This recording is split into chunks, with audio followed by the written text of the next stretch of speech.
Two sparrows chirp on a gnarled, dead branch against a stark white background.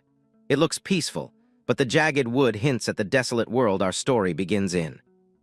Deep in the foggy forest, a pair of deer stop for a quick drink at a quiet stream. Everything seems calm, but there is a heavy, eerie vibe hanging over the woods. The sun peeks through dark, heavy clouds as a strange streak of light cuts across the sky. Something big is happening far away, and the atmosphere is getting seriously intense. An old, crumbling pagoda sits atop a barren hill, surrounded by dead trees. This place looks totally abandoned, like a ghost town where time just stopped moving a long time ago. Beggars huddle in the ruins of a small forest town, whispering about haunted houses and certain death. It is a grim scene, with people just waiting for the end in the wreckage. Flies buzz around a dirty, bandaged hand, while an empty bowl sits nearby. It is a harsh reminder of how low our boy has fallen, living in total filth and misery. Jiang Wang lies motionless on the cold stone floor, while an old beggar watches over him. The old man tells him to let go of whatever is weighing his heart down. This guy stares blankly at the ceiling, thinking about how impossible revenge feels in his current state. He wonders if swallowing his bitterness is the only way to find any peace. His eyes sharpen with a sudden spark of rage. He might be broken and dying, but deep down, he refuses to accept this pathetic end after everything they did to him. He remembers the good old days when he and his brothers were a tight-knit crew. They swore to be brothers for life, but those memories only taste like poison now. This guy, Fang Pengju, was the one Jiang Wang trusted most. Behind that friendly smile and casual laugh, the dude was hiding a literal blade, just waiting for the right moment. Our boy relives the moment he fell for their trap. He collapsed on the floor while his so-called brothers stood over him, watching him die after drinking that poisoned wine. They didn't just poison him, they made sure he drank every last drop. The betrayal was total, leaving Jiang Wang to rot in the mud while they took everything he earned. Back in reality, the old beggar holds out a cracked bowl, trying to give him a bit of water. It is a small act of kindness in a world that has been cruel. Suddenly, the old man looks up, sensing a weird shift in the air. Something is definitely wrong, and his confused expression says it all as he stares at the gray sky. Even though it was just sunny, snow starts falling over the ruins. The old man is totally baffled by the sudden weather change, wondering why winter decided to show up early. Tiny, intricate snowflakes drift through the air, but they aren't normal. This isn't just a storm. It is the byproduct of high-level cultivators clashing with insane power somewhere close to the town. As the snow thickens, the beggar mutters about how restless the city has become. Strange things are happening everywhere, and Jiang Wang just lies there, barely clinging to his life. The old man reaches out, noticing that some of these snowflakes are actually glowing with a weird light. His curiosity is piqued, but he has no idea how dangerous this stuff is. The moment his finger touches the glowing flake, it is game over. This isn't soft snow, it is pure, freezing energy that starts spreading across his skin in a heartbeat. This is bad. Nearby, a small bird is instantly flash-frozen mid-chirp on its branch. The poor thing didn't even have time to fly away before the ice completely encased its tiny, fragile body. A deer tries to bolt through the woods, but the freezing aura is way too fast. It's turned into a literal ice statue mid-stride, looking like a creepy decoration in the forest. The old beggar is next. The ice crawls up his body with a crackling sound, trapping him in a frozen tomb. He can only stare in horror as the energy takes over. The old man is stuck. Frozen solid, his eyes are wide with terror as that icy energy takes over, turning him into nothing but a hollow, freezing shell. Then with a loud crack, the statue just shatters into a million tiny pieces. He's completely gone, leaving nothing behind but broken shards and the cold, quiet snow. Jiang Wang lies in the dirt, staring at a single glowing snowflake. He knows this beautiful thing is deadly. Just one touch of this pure Tao essence would kill him instantly. He closes his eyes, ready to give up. After 57 days of agony and betrayal, our boy decides to just let the freezing snow take him.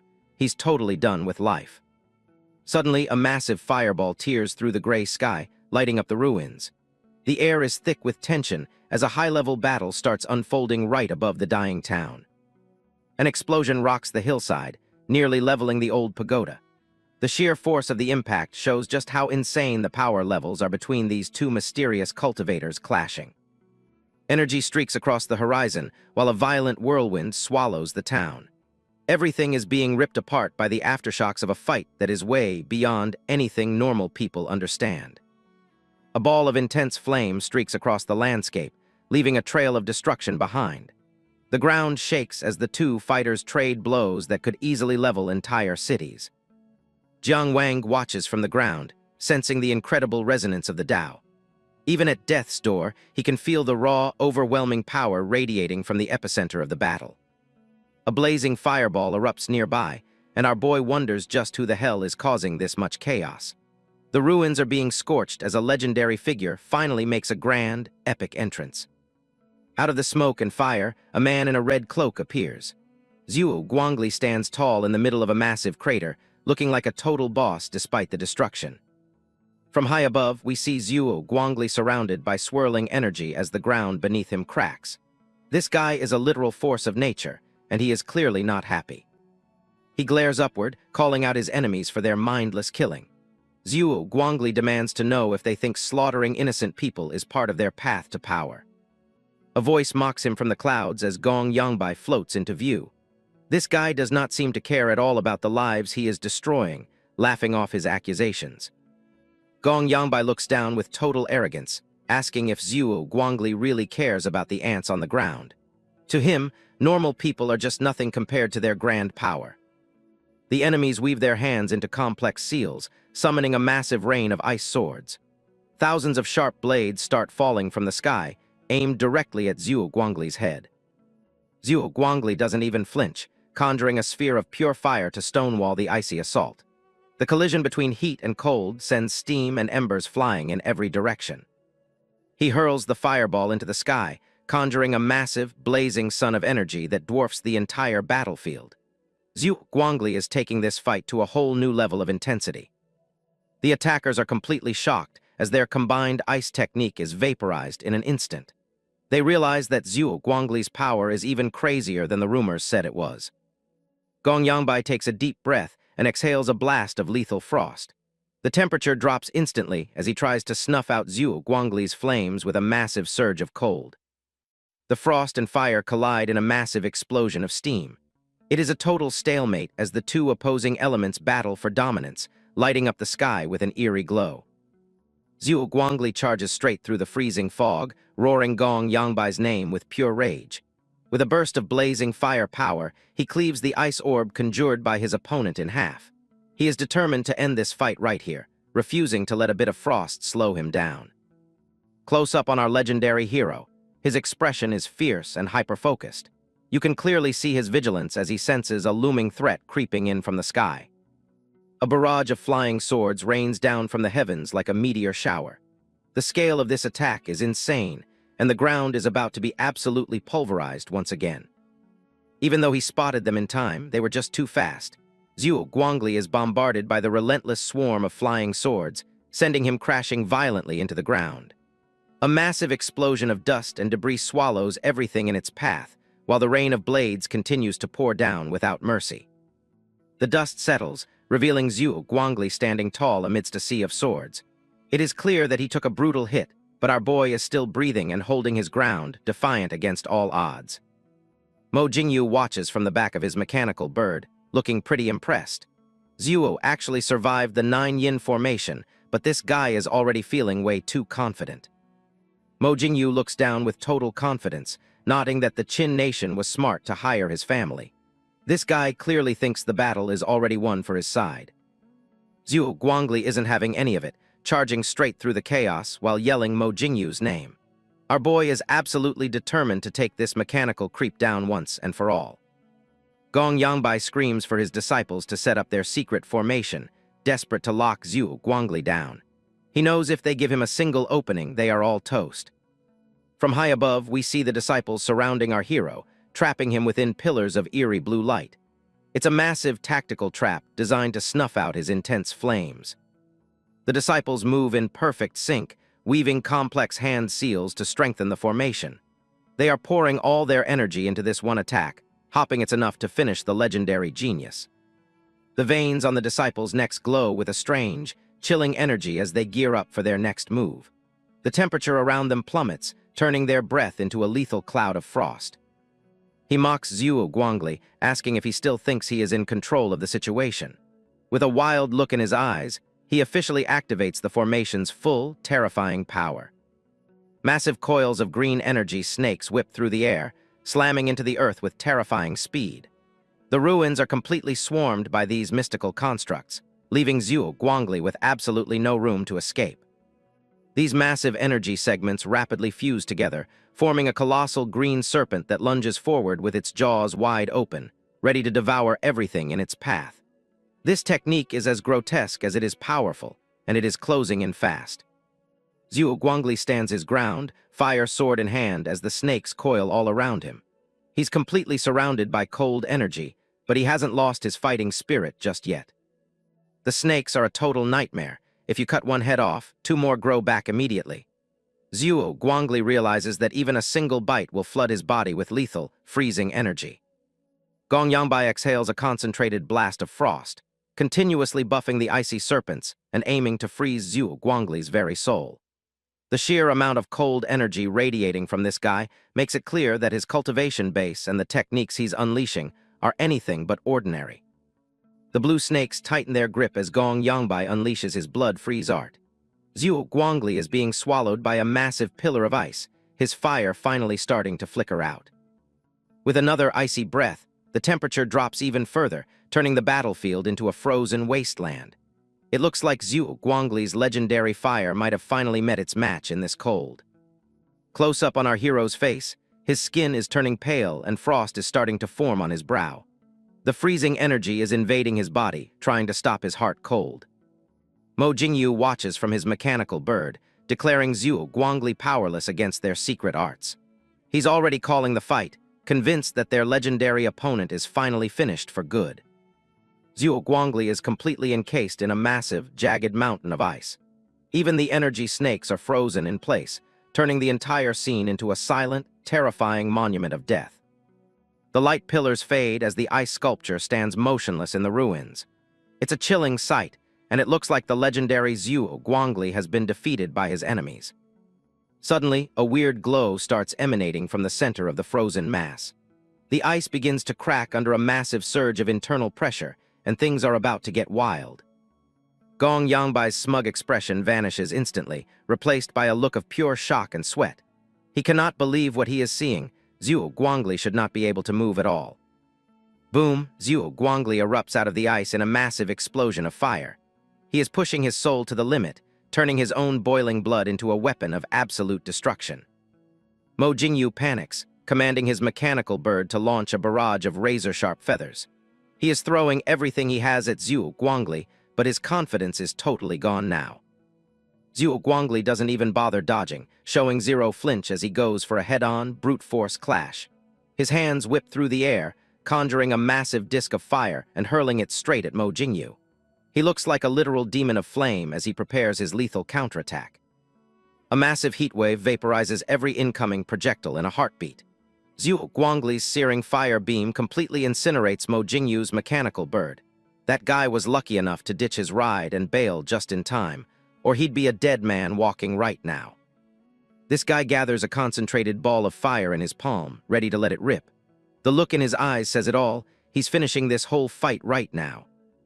The sky erupts into a series of massive fireballs as the battle reaches a fever pitch. Zuo Guanglie is finally showing the true extent of his terrifying power against his enemies. Mo Jingyu looks on in absolute horror as his secret formation is ripped to shreds. He cannot believe his legendary 9-yin trap was defeated so easily by pure, raw flame. Glowing fire petals drift down from the clouds like a beautiful but deadly rain. This is Zuo Guanglie's city-scorching blazing blossoms, a technique that is as legendary as the man himself. The enemy disciples look up, confused by the strange, glowing blossoms falling around them. They have no idea they are staring death in the face as the fire starts to descend. One arrogant disciple tries to catch a petal, mocking Zuo Guanglie's third-grade art. He tells his brothers to watch as he snuffs it out with just one hand like it is nothing. Big mistake. The petal explodes instantly, turning the disciple into a charred skeleton in a heartbeat. The sheer heat of Zuo Guanglie's fire is way beyond anything these guys ever expected.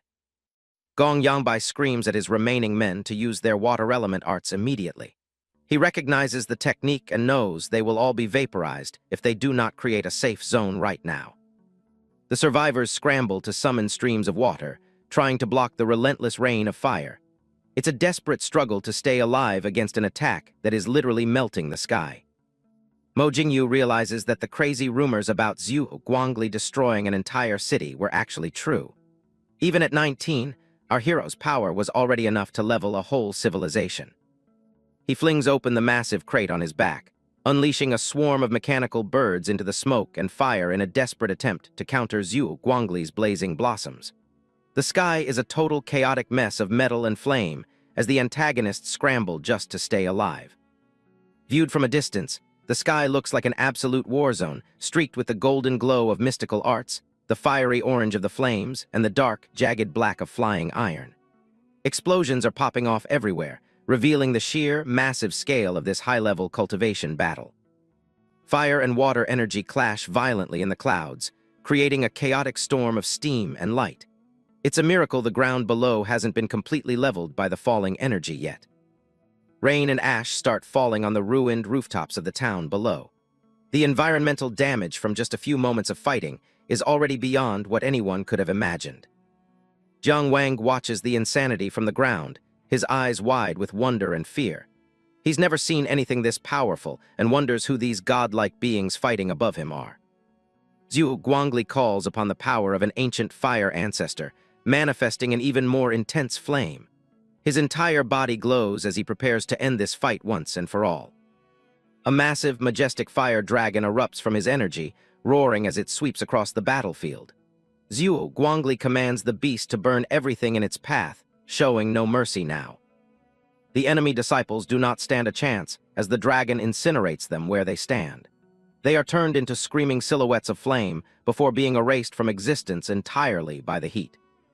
The fire dragon slams directly into Mo Jingyu's mechanical bird, causing a massive, blinding explosion.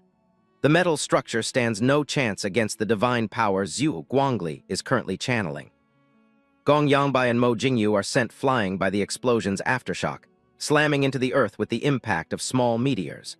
The ground is turning into a scorched wasteland as the battle reaches its final, deadly stage. Scrambling to regain his footing after skidding across the cracked earth, Gong Yangbai spits out curses at his opponent. He is visibly shaken, his mind racing in shock as Zuo Guanglie actually manifests the true form of an ancient fire god. Mo Jingyu stares in horror as the mechanical apparatus on his back begins to melt. His confidence is shattered into a million pieces. He mumbles curses under his breath, realizing that his family's priceless, high-end technology is utterly useless against this legendary genius. He stands on the smoking wreckage, looking totally defeated as his feathers smolder in the ash. Mo Jingyu is finally understanding that he has picked a fight with someone way out of his league. Behind his mask, his eyes are wide with pure terror as he realizes there is nowhere left to hide. Zuo Guanglie is closing in, and the end is looking very near for Mo Jingyu. A foot-shaped pit of molten lava has turned the entire battlefield into a literal furnace. The technique summoned by Zuo Guanglie is so searingly hot that the very earth is liquefying under the sheer pressure of their terrifying power right now. Zuo Guanglie stands there covered in flames, looking like a total beast. He dares his enemies to step up, clearly done playing around and ready to end this for good. Zuo Guanglie manifests the true, terrifying form of the fire god Zhurong, his energy towering over the entire battlefield. He mocks his enemies, asking how they dare boast of their lineage before him. The massive fire god slams into the ground with a thunderous impact, dwarfing Gong Yangbai and Mo Jingyu below. The sheer weight of his presence is literally cracking the earth beneath his feet. Gong Yangbai tries to keep his composure, claiming his third breath technique of profound freeze can still resist Zuo Guanglie's overwhelming heat. He's clearly desperate as he forms more complex hand seals. He exhales a concentrated blast of freezing energy, but his face is pale and covered in sweat. It's becoming clear that even his most powerful ice arts are struggling against the fire god. The strain is too much, and Gong Yangbai starts coughing violently while clutching his throat. Mo Jingyu watches from the background, finally suggesting that it might be time for them to retreat. Zuo Guanglie, engulfed in massive flames, laments the inevitable defeat at River Valley. He says no ocean can wash away the national shame and personal hatred he feels in this moment. Tears of fire roll down Zuo Guanglie's glowing eyes as his soul burns with intense passion. The tragedy of his past and the weight of his duty are visibly tearing him apart. He laughs wildly, declaring that only he can take his own life and only Zhurong can burn his soul. He has completely surrendered himself to the destructive power of the fire god. He throws his head back, letting out a defiant roar as the flames surge even more violently. He dares anyone to step forward and take his head. But the words had barely left his mouth before karma struck instantly. A purple flash suddenly streaks across Zuo Guanglie's neck. A purple streak of light flashes through the smoke and flames, cleanly severing Zuo Guanglie's head. It falls to the ground, rolling several times, leaving every fighter on the field paralyzed in absolute shock. Gong Yangbai and Mo Jingyu freeze in their tracks as a chilling new presence steps onto the ruined battlefield. A colossal blast of purple energy erupts, slicing right through the heart of the battlefield. It's a completely different kind of power, far more concentrated and dense than anything ever seen before. Gong Yangbai and Mo Jingyu are forced to cover their ears, struggling to withstand the crushing pressure as their hair stands on end while the purple light rips through the dark sky. They look absolutely terrified in the face of this newcomer's arrival. A sword slides perfectly back into its scabbard with a sharp click. The precision and speed of the move suggest that the fight was decided in the blink of an eye. Mo Jingyu and Gong Yangbai look up in shock, recognizing the man floating high above the clouds. They whisper the name Li Yi, clearly familiar with this legendary figure's terrifying reputation. Li Yi, a high-ranking cultivator from the Jiang Nation, lands calmly on the battlefield. He sighs and simply notes that the area has become far too noisy for his liking. Realizing the newcomer is on their side, Gong Yangbai prepares to interrogate Lai Wai, demanding to know why he failed to follow the higher-ups' arrangements. But before the words could even fully leave his mouth, Li Wai spins around with a cold, murderous gaze. With a single, effortless movement, he makes both Mo Jingyu and Gong Yangbai's hearts skip a beat. They can feel the terrifying, soul-crushing gap in power between them. In a desperate bid to save his own skin, Gong Yangbai doesn't waste a single heartbeat as he rushes over to snatch up Zuo Guanglie's severed head. Without exchanging a single word, Gong Yangbai and Mo Jingyu both read the room and bolt from the battlefield instantly. The arrival of Lai Engia has completely rewritten the fate of every soul left in Ha Kok. In a desolate forest, Li Yi, a high-level god-tier cultivator in pristine white robes, calmly strides towards Zuo Guanglie's headless fire giant. Li Yi, a mysterious traveler with a red dot on his forehead, calmly holds a strange, dark artifact while observing the chaotic battlefield around him. The dark artifact speaks with a supernatural voice, declaring that the debt is finally settled as green light pulses from its monstrous, fanged mouth today. As soon as the words left his lips, the command medallion instantly exploded and vanished into thin air right in Li Yi's hand, marking the end of a mysterious pact. Li Yi stands there observing the headless embers of the legendary warrior in his fire giant form, as the raging flames continue to flare up, slowly incinerating every last remains of Zuo Guanglie. Li Yi watches the destruction through his fingers, his pink eyes reflecting the brilliant light of the collapsing fire giant in the dark distance today. He frames the dying giant within his hand, a cold observer of the legendary warrior's final moments amidst the dark and very star-filled sky tonight. He leans to one side, savoring every second of this moment.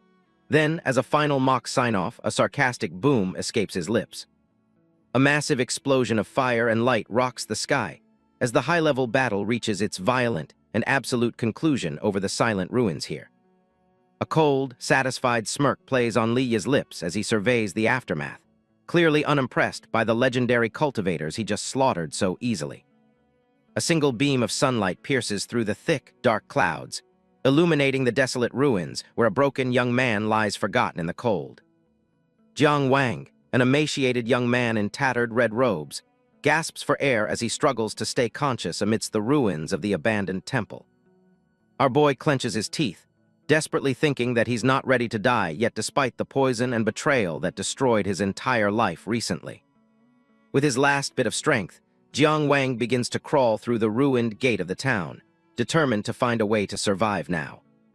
This guy leans against a crumbling pillar, looking absolutely wrecked. 57 days of agony have turned our boy into a shadow of his former self. His footsteps are heavy and uneven as he drags his broken body forward today, driven by a burning desire for revenge against his fourth brother. Jiang Wang collapses onto the cold ground, his face pressed against the dirt as he continues to push toward the center of the battlefield this morning. He hopes to find some scrap of treasure left behind by the powerful cultivators, something that could act as his final lifeline in this wasteland. Around him lie only the gruesome remains of the fallen, shattered metal and bone fragments, but he stubbornly refuses to give up his desperate search. The poor dude looks totally devastated. Everything has turned to ash, and it seems like his last chance for survival has just disappeared into the dark void. Suddenly, he spots something strange buried in the dirt. His trembling hands immediately reach for a cracked golden pill bottle. Jiang Wang's jaw drops as his eyes widen. He can't believe his luck. A pill bottle from a high-level cultivator is right there in front of him. He pulls out a coarse, crimson pill.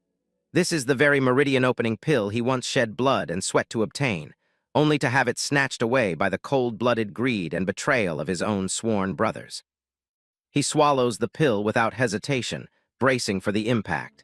It's a massive gamble, but it's the only way to fix his broken meridians and claw his way back. A blinding golden energy surges through his body, flushing out the toxic poison. The real work is just starting, and the pain is about to get a whole lot worse. Gold light floods his spine as the pill's power tears through the blockages. The agonizing pain is a small price for the chance to reclaim everything he lost. His spirit separates, glowing with a divine light as ancient symbols swirl around him.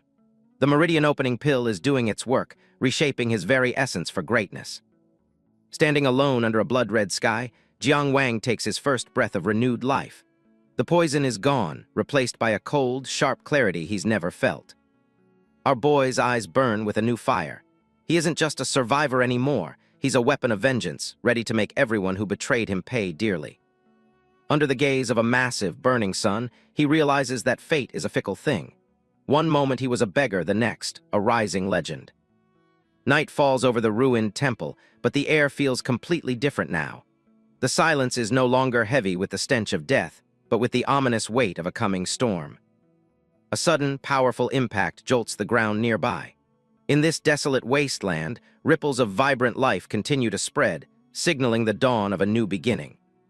This guy looks down at his bandaged, tattered hands, still unable to believe he's alive. The struggle was real, but the result is nothing short of a miracle. Jiang Wang bows his head in a silent prayer for the fallen. He promises that their sacrifices won't be in vain as he prepares to leave this graveyard. Suddenly, from beneath the earth, golden embers drift up from the grave Jiang Wang just built, as if the departed souls have finally found their peace. The energy of the battlefield remains thick with raw, untapped potential. The golden embers gradually coalesce into a strangely glowing crescent moon. Something is calling to him, a power far beyond the mortal realm that he is only just beginning to touch. The young man reaches out to snatch it, but the light continues to radiate, seeping through the gaps of his fingers. Inside Jiang Wang's palm, it feels as if he is clutching the very secrets of the universe itself. His vision sharpens, eyes glowing a deep, intense red. Every detail of the world becomes clear as his newly awakened meridians flood his senses with raw, untapped power. Suddenly, the world vanishes, and he finds himself floating in a vast, starry void. Golden rings of light pulse beneath his feet, marking this mysterious, transcendental space. A blue, glowing figure appears before him, standing perfectly still. Jiang Wang tenses up, wondering if this is another enemy or a guide to his new destiny. The holographic guide stands in the center of a massive formation. Jiang Wang approaches cautiously, his mind racing to understand where he actually is right now. A bright yellow message flashes across his vision, warning him about insufficient feedback. It's like a game interface, but the stakes here are life and death itself. He looks up at a massive list of glowing seals and platforms. The scale of this place is overwhelming, filled with levels of power he can barely comprehend yet. A golden scroll manifests, listing various simulation and discussion platforms. It's clear that he's stumbled into a legendary training ground reserved for the absolute best of the best. The force of the realm begins to pull him forward toward the glowing figure. He can't resist the attraction, feeling himself being drawn deeper into this virtual world. Their forms overlap for a brief second as the guide begins the synchronization process. Jiang Wang's eyes widen in pure shock as the system takes control. The message welcomes him as the master of the Dongzhen Su blessed land. Our boy is totally lost, having no idea what kind of insane position he's inherited. Beams of blue light erupt from his head, connecting his mind to the vast starry network above. He's being uploaded into the ultimate cultivation database of the gods. A notification pops up explaining the Takesu illusory realm. It's a perfect simulation for training where everything feels real, but without the risk of actual physical harm. Talk about the ultimate sandbox. He discovers specialized platforms for refining techniques and sparring with elite masters. This is the ultimate tool to become unstoppable, but he'll need to earn his keep through the merit system. A prompt explains that merit is earned through combat. Defeating same-level opponents increases it, while losing reduces it. Challenging stronger foes grants extra bonuses for the bold. Jiang Wang stares in disbelief as beams of blue light surround him. The system explains how the 72 blessed lands produce merit points periodically based on their rank. His current location, Dongjingsu, is ranked 23rd among the blessed lands. This prime spot produces a massive 1,850 merit points every single month. A massive celestial dial appears above our boy, marking his new territory. However, a warning flashes across the void. A challenge for his position will come in 30 days. Failure means demotion. Jiang Wang sweats, realizing he only has a month to prepare for whatever powerful master tries to snatch this blessed land from his grasp. The scene shifts back to the dark ruins of the abandoned temple. A tattered academy sign hangs precariously as the wind howls through the empty, desolate streets. Jiang Wang looks back at the wreckage one last time. While the information from the illusory realm is overwhelming, he knows he needs time to explore its true secrets. He stares at the glowing crescent moon mark on his bandaged palm. Before he can master this new power, he must return to the academy for the inner court selection. This guy clenches his fist, eyes burning with a cold fury. He silently vows to avenge the humiliation he suffered before he can truly move forward with his life. The sun shines over the prosperous maple forest city in the Zhuang Kingdom. This bustling place is a stark contrast to the ruins Jiang Wang just left behind. A sign for the Finglin Taoist Academy hangs above the entrance. This is the place where our boy's journey as a disciple first began and where his betrayal started. Jiang Wang finally returns, carrying a massive wooden crate on his back. His appearance causes an immediate stir as shocked disciples shout that he's actually back from the dead. He steps onto the academy grounds with heavy, purposeful strides. The weight of the crate seems like nothing compared to the burning desire for justice in his heart right now. Crowds of disciples part as the young man walks through the courtyard. Everyone is whispering, unable to believe the beggar who disappeared 57 days ago has finally returned. With a powerful kick, Jiang Wang sends the heavy crate flying off his back. It slams into the stone floor, signaling his arrival and his refusal to be ignored anymore. A massive, bearded guy shouts for everyone to move aside. He charges through the crowd with a wide grin, clearly thrilled to see his supposedly dead brother standing there. Du Yubu, the sworn second brother, pulls Jiang Wang into a bone-crushing hug. He laughs loudly, exclaiming that everyone thought our boy was dead and gone for good. This big dude keeps laughing, complaining that Jiang Wang made his sworn brothers worry for nothing all this time. He seems genuinely happy, but his true nature remains hidden. Ling He, the sworn eldest brother, steps forward with a gentle, relieved smile. He's a calm, steady leader who is just happy to see his third brother alive and well. A short fellow, intentionally hunching his back to play the part, saunters over to scrutinize him, joking that our young man must have struck it rich and forgotten all about his brothers. Meanwhile, the second brother, Du Yaobu, gives Jiang Wang a playful pat on the shoulder, trying to lighten the atmosphere. That hunchbacked fellow is Zhao Rucheng. He leans in close, pointing mockingly at Jiang Wang's filthy, tattered clothes. This is the sworn fifth brother, a guy who's always playful and upbeat, even in the most dire situations. This guy laughs, asking if Jiang Wang only remembered his brothers after failing to make a living in the outside world. He seems to find the whole situation quite hilarious. Zhao Rucheng fans himself, calling Jiang Wang his dear third brother with a smirk. He looks quite fancy compared to the emaciated and dirty protagonist standing before him. Du Yubu grabs Jiang Wang, hyped to go out and drink the night away. The other guys keep bickering playfully, just thrilled to finally have their brother back in one piece. Jiang Wang doesn't even crack a smile, though. His cold expression makes Linghe uneasy, and he asks what's wrong as he realizes Jiang Wang is staring intensely at something nearby. Du Yubu and the others follow Jiang Wang's gaze, wondering what has him so distracted. They can feel the tension in the air, a sharp contrast to their feigned joy. The crowd parts as another group of disciples steps forward to greet the return of the prodigal son. Among them is a face that makes Jiang Wang's blood boil with rage. Fang Pengju, the sworn fourth brother, finally shows his face with a hollow, welcoming smile. He pretends to be sick with worry, but Jiang Wang sees right through the facade of that dignified mask. Our boy stares down the man who poisoned him, his eyes like ice. He asks if Fang Pengju truly wished for his return, cutting through the layers of deceit and false brotherhood. Fang Pengju stammers, desperately insisting there must be some massive misunderstanding between them. Jiang Wang slowly strips away the mask, exposing Fang Pengju's fake concern, revealing that he was the very one who condemned his own brother to a slow and agonizing death. The surrounding disciples whisper amongst themselves, sensing the hidden meaning in Jiang Wang's sharp words. Some still believe in Fang Pengju's righteousness, unaware of the serpent standing right before them. Linghe tries to play the peacemaker, suggesting they sit down and clarify the truth together. He promises that the brothers will stand by Jiang Wang if he has been truly wronged. Jiang Wang looks down at the heavy wooden crate he brought with him from the ruins. He acknowledges his bond with the eldest brother, but laments that some would betray it for greed.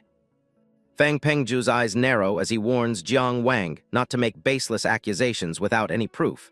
He's confident that he's covered his tracks perfectly, but he couldn't be more wrong.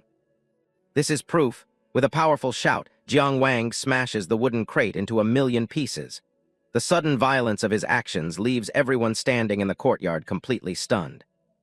Du Yubu and the other disciples gasp as they see what was hidden inside the crate. The tension reaches a breaking point as a living, breathing piece of evidence is finally revealed. A gagged and bound man rolls out from the wreckage of the crate, trembling with absolute fear. Fang Pengju's face pales as he recognizes his family's personal servant, now totally exposed. The servant, Fang Deki, groans through his gag, his eyes wide with terror as he looks at his master. He knows his life is forfeit now that his dark secret is out.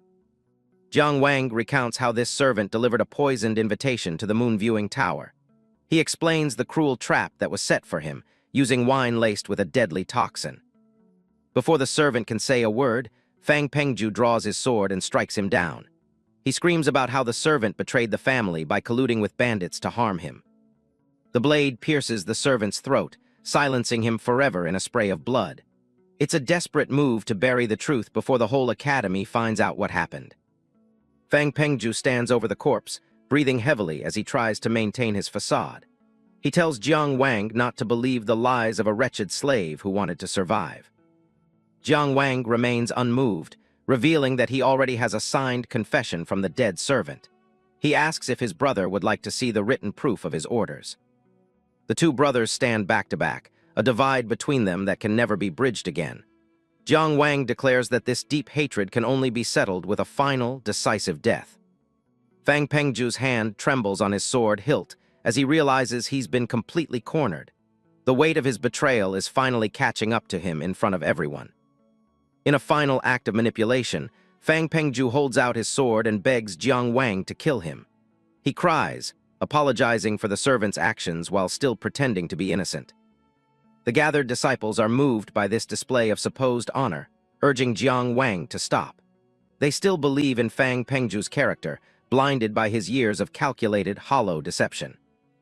Jiang Wang looks at the bloody blade with pure disgust, refusing the offer with two cold words.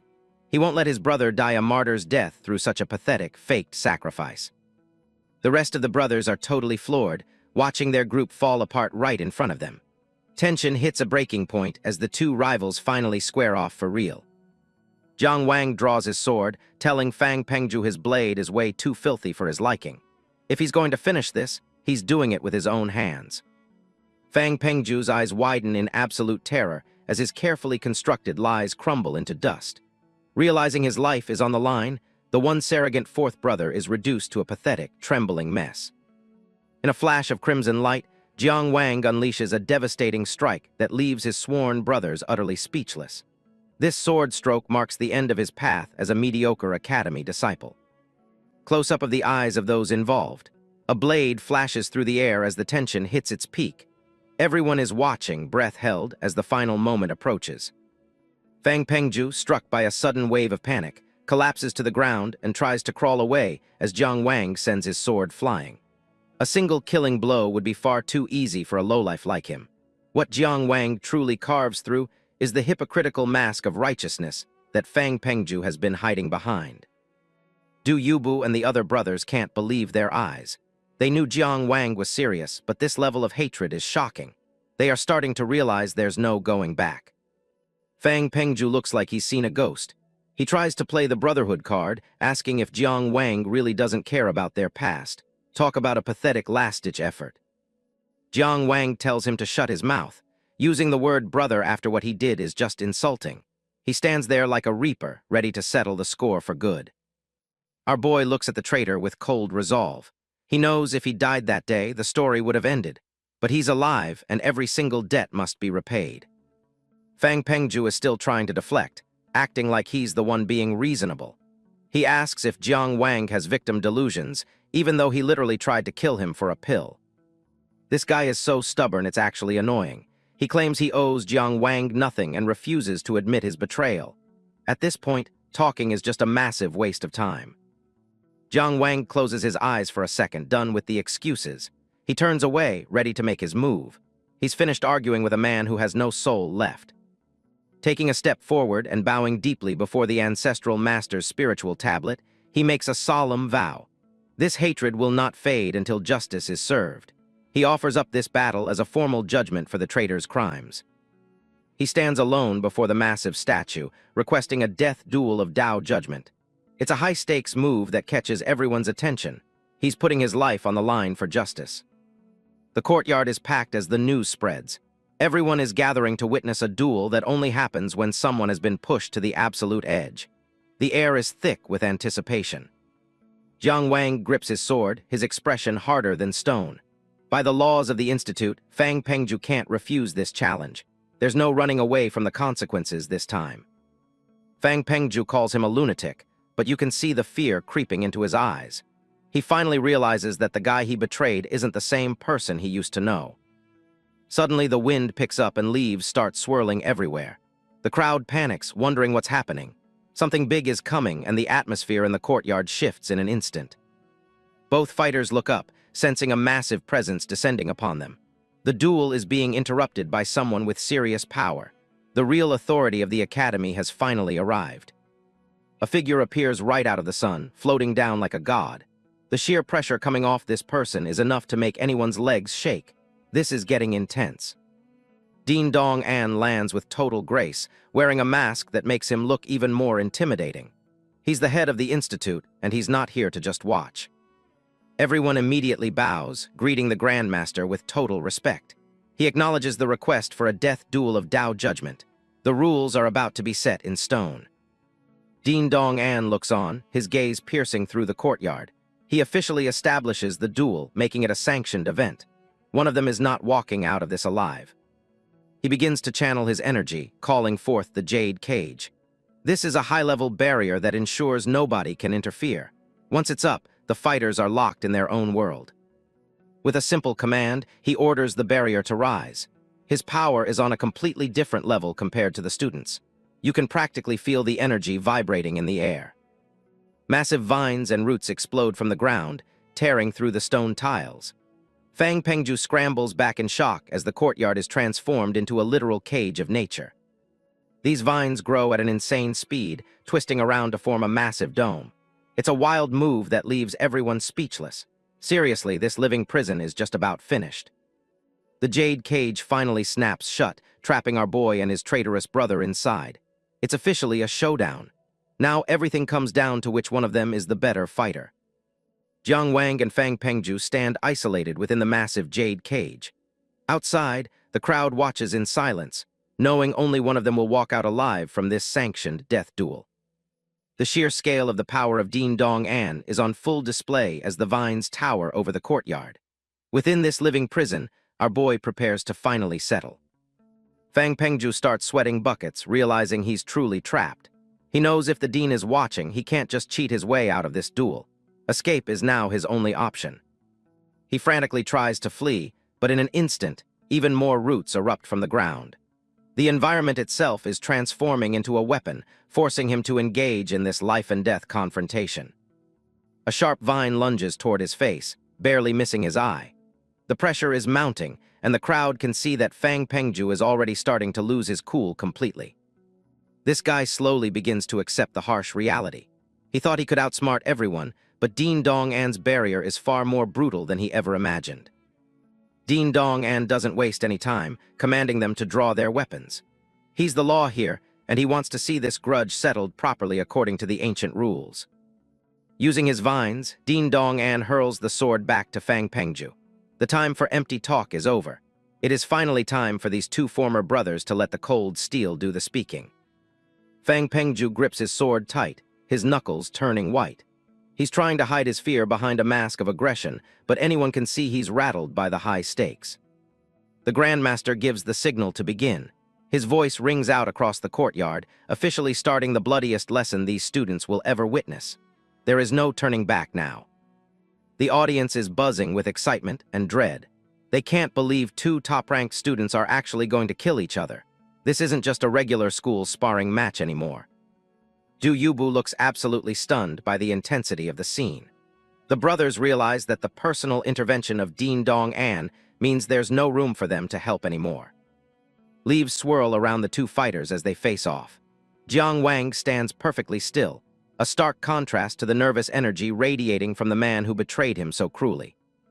Fang Pengju tries one last time to guilt-trip him, asking why things had to get this extreme. But our boy isn't listening to any more lies. He's here for vengeance. This creep shouts about his desire for power, trying to justify his betrayal. He's convinced himself that stabbing his brother in the back was just a necessary step for his growth. He lunges forward, sword raised high for a crushing blow. It's a desperate attack, fueled by the realization that he's cornered and has to fight his way out of this mess. Jiang Wang remains ice-cold, telling the traitor to shut up. He's done listening to the nonsense. Today, the only thing Fang Pengju is going to receive is a cold piece of steel. Fang Pengju whirls back after the first exchange, mocking Jiang Wang's composed expression. He loathes his opponent's calmness, even in the face of death. It drives him absolutely mad with rage. Suddenly, a massive surge of energy erupts from the traitor. He's tapping into the power he stole, showing everyone the results of the pill he took from his brother's hands. The brothers gasp as they realize what's happening. Fang Pengju actually managed to open his Dao meridians. The weight of his betrayal becomes even heavier now that the truth is out. This guy grins like a maniac, gloating about his new power. He thinks his superior energy will make him untouchable, laughing at the idea that Jiang Wang could ever hope to win. Jiang Wang takes a heavy step forward, the ground practically vibrating under his feet. He doesn't look intimidated by the show of force. In fact, he seems even more determined now. He begins to radiate his own terrifying aura, revealing the true cost of that pill. He survived absolute hell to get it, and he's not about to let it be stolen. Jiang Wang stares down the traitor, his eyes cold and mocking. He asks if that stolen pill was even worth it, showing off a level of power no one saw coming. Fang Pengju's jaw hits the floor. He thought he'd left our boy for dead, but seeing him back and stronger than ever is a total nightmare. Things are about to explode. The two clash in a blur of steel and sparks. Jiang Wang isn't holding back, matching every strike with cold precision. The crowd can barely keep up with the speed of their duel. Fang Pengju grits his teeth, feeling the weight of the sword of his rival. He thought the pill would make this easy, but Jiang Wang's resolve is on a whole different level. Scrambling back, this guy is losing his mind. He can't understand how someone he left for dead managed to open their meridians. The panic is finally starting to set in properly. Blood splatters as the fight gets grittier. Fang Pengju is sweating buckets, trying to find an opening, but our boy is like a wall of iron. There's nowhere left for him to run. The traitor tries to convince himself he still has the upper hand. He thinks if he just drags this out, the injuries of Jiang Wang will eventually catch up to him. They trade blow after blow in a dizzying sequence of strikes. Every clash sends shockwaves through the courtyard. It's clear that neither of them is planning on leaving this cage alive. Din Dong An watches the slaughter from his vantage point, looking completely unbothered. He knows the rules of the academy must be upheld, no matter how bloody the outcome might be. Du Yubu cheers on his third brother, while the other disciples watch in silence. They can tell that the Tao meridians of Jiang Wang are something completely out of the ordinary. The duel reaches a fever pitch as they dance across the massive roots. Every movement is a gamble with death, and the air is thick with the scent of blood and sweat. As Jiang Wang leaps into the air to deliver a crushing blow, Fang Pengju thinks he's finally spotted a fatal flaw in his opponent's technique. Seeing Jiang Wang's movement so exposed and his flank wide open, he prepares to launch a counterattack. The steel flashes just inches from the traitor's face. He thrusts his blade straight, aiming for Jiang Wang's exposed flank. A sudden, violent strike draws blood, painting the scene in a visceral red. What the other disciples witness is Fang Pengju's blade plunging straight into the protagonist's abdomen. Fang Pengju mocks him with a smug, triumphant grin. But it's all just a calculated bait, a classic move of sacrificing a pawn to capture the king, as Jiang Wang swings his blade directly toward Fang Pengju's arm. A sickening crunch echoes through the jade cage as a blade finds its mark. The sound of tearing flesh is unmistakable, and the tide of the battle shifts for good. The scream of Fang Pengju rings out as his defense is shattered. He looks at his mangled hand in total disbelief, realizing that his dreams of power are turning into a nightmare. Jiang Wang doesn't give him a second to breathe, lunging forward with eyes glowing a terrifying red. He looks like a demon possessed by the spirit of vengeance and absolute hatred. He delivers a brutal elbow strike directly to the traitor's chest, shattering his bones to finally shut that filthy mouth. Even though it was a simple physical strike, the force behind it was so immense that it sent Fang Pengju flying right off the dueling platform. The moment Fang Pengju is sent flying out of the arena, the vines from Din Dong An's everlasting entwinement technique instantly tighten. This battlefield only permits one to leave once the other is dead. These vines hurl him back into the center. The traitor lies broken among the roots, gasping for his final breaths. He looks up to see the figure of Jiang Wang approaching him like a judge ready to deliver the ultimate sentence. Jiang Wang grips the hilt and slowly withdraws the blade from his body, his face darkened by the shadow of the agony and psychological trauma of the past 2 months. He has waited for this exact moment through 57 days of unendurable suffering. Standing over his fallen enemy, his cold and painless expression is like a blade piercing through the heart of the one who stole his future. The execution is about to begin, and no one can stop it. Fang Pengju's eyes widen as he finally realizes the truth. Jiang Wang purposely showed a weakness just to lure him in. He's been outplayed on every single level by his rival. Jiang Wang lunges forward, ready to end this. He shouts that it's finally time for payback, his blade aimed right at the traitor who ruined everything. This is it. Fang Pengju completely breaks down, crying and begging for mercy he doesn't deserve. But Jiang Wang's expression is cold. He isn't about to let this guy off the hook now. Fang Pengju staggers back toward the edge of the arena. He looks like a cornered beast, realizing that his betrayal has finally come at the most brutal price. He turns around only to find there is no way back. Beneath him lies the edge of the abyss, waiting for his very soul. Desperate and broken, Fang Pengju wails for help. He tries to use his status as a descendant of the powerful Fang family to beg Din Dong An for a shred of mercy. Din Dong An remains stone-faced, his eyes cold and detached.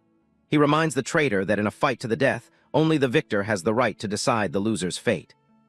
Jiang Wang looms over his former brother, his sword glinting under the pale light. The air is thick with the scent of blood and the heavy weight of an impending final judgment. The traitor continues his pathetic display, begging for a chance to explain himself.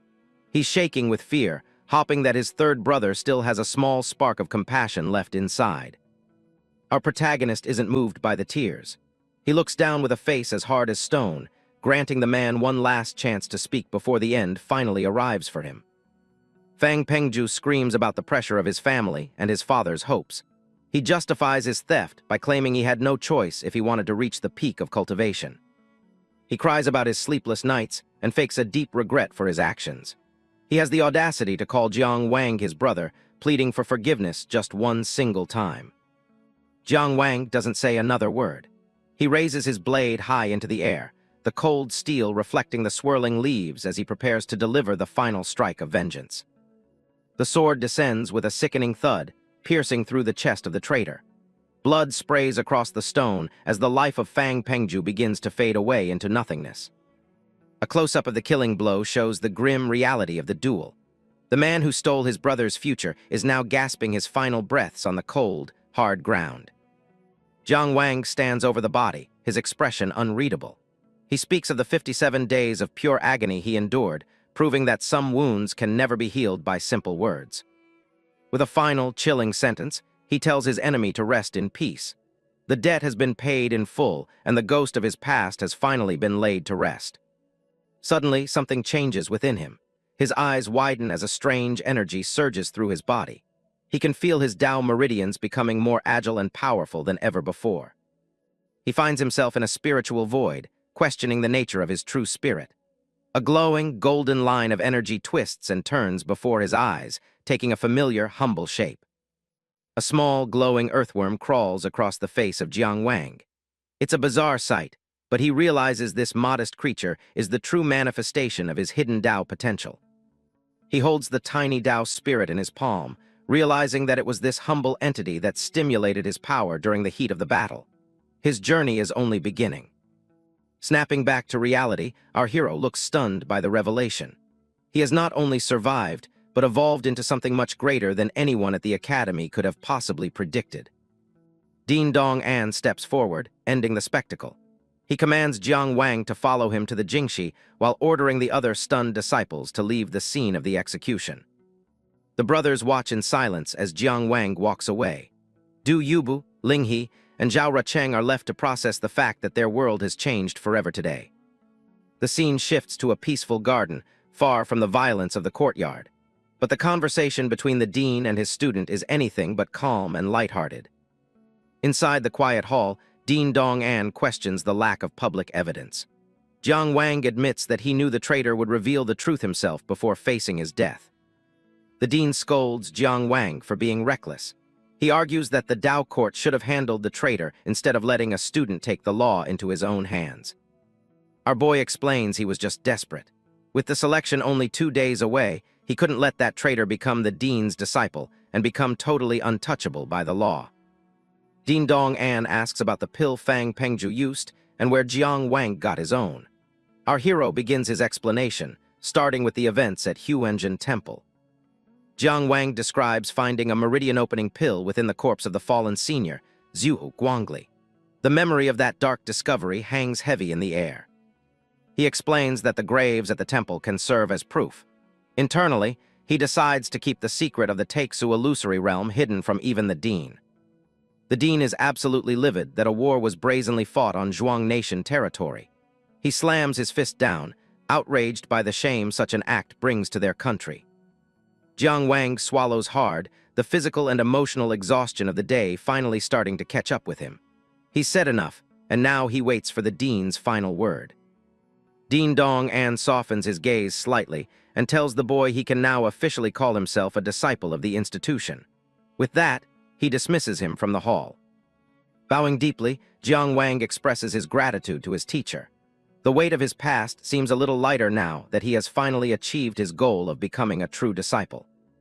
As he steps out into the sunlight, a voice calls out to him. It's Zhao Rucheng running toward him with a look of concern and excitement on his face. Surprised to see his junior brother, Jiang Wang immediately asks where the other 2 senior brothers have gone. His face looks exhausted and worn out after the long days of hardship and the brutal duel. Zhao Rucheng explains that Ling He has gone to return the body of the traitor to the Fang family, while Du Yubu has completely vanished from the scene. Jiang Wang looks down sadly, knowing that his second brother is likely drinking away his sorrows. He understands the complicated feelings that come with the death of a former friend.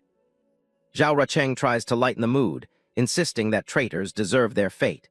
He invites Jiang Wang to the 3 Fragrances pavilion to relax and have some flower wine.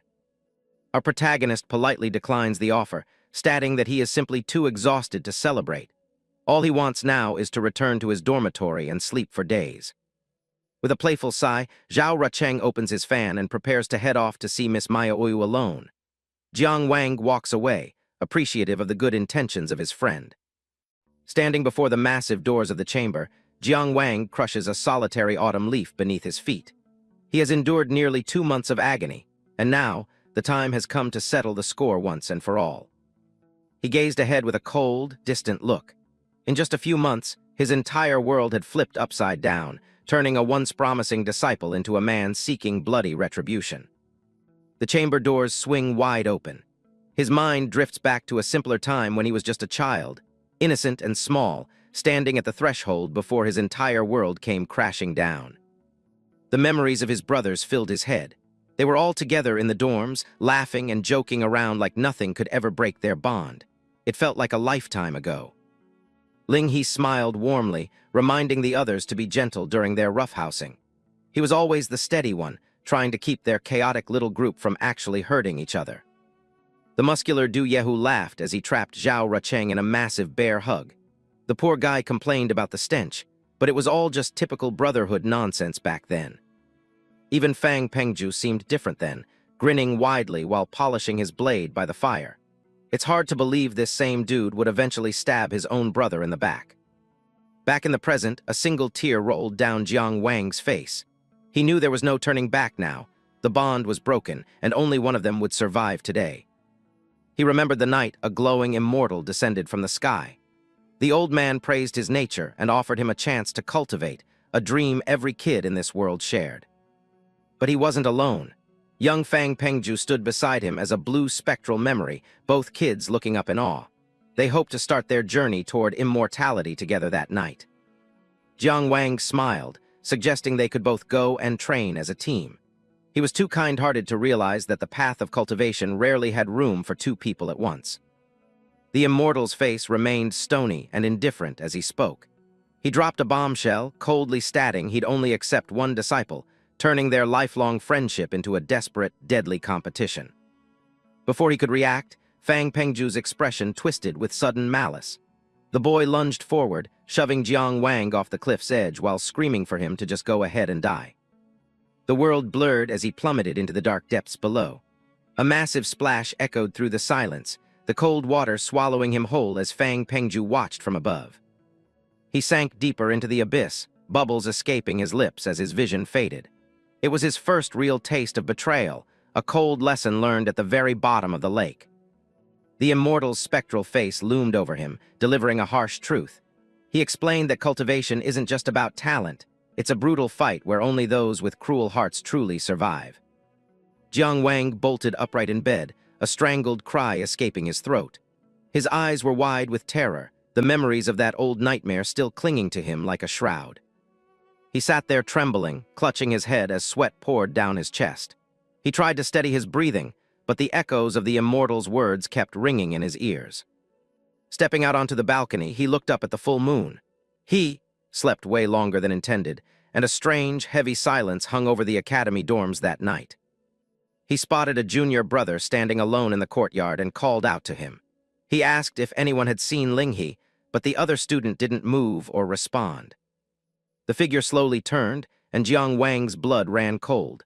The student's face was a blackened, rotting mess, his eyes vacant as he stared back with a terrifying, hollow expression. Suddenly, the student's head began to spin with a sickening crack. It rotated faster and faster, completely ignoring the limits of human bone and muscle while a dark aura flared up. With a final, violent snap, the head tore free from the neck and went flying. Jiang Wang recoiled in shock, his heart hammering against his ribs at the gruesome, impossible sight. The headless body just stood there swaying while the severed head rolled across the stone tiles. This was no prank. Something demonic was here, and it was just getting started.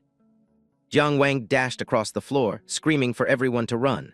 The monsters were officially inside, and our boy knew he had to scramble for higher ground to survive this mess. The severed head of the student cackled, its red eyes bulging as it floated in the night air. It was a gruesome sight, teeth bared and tongue lolling out in a sickening display.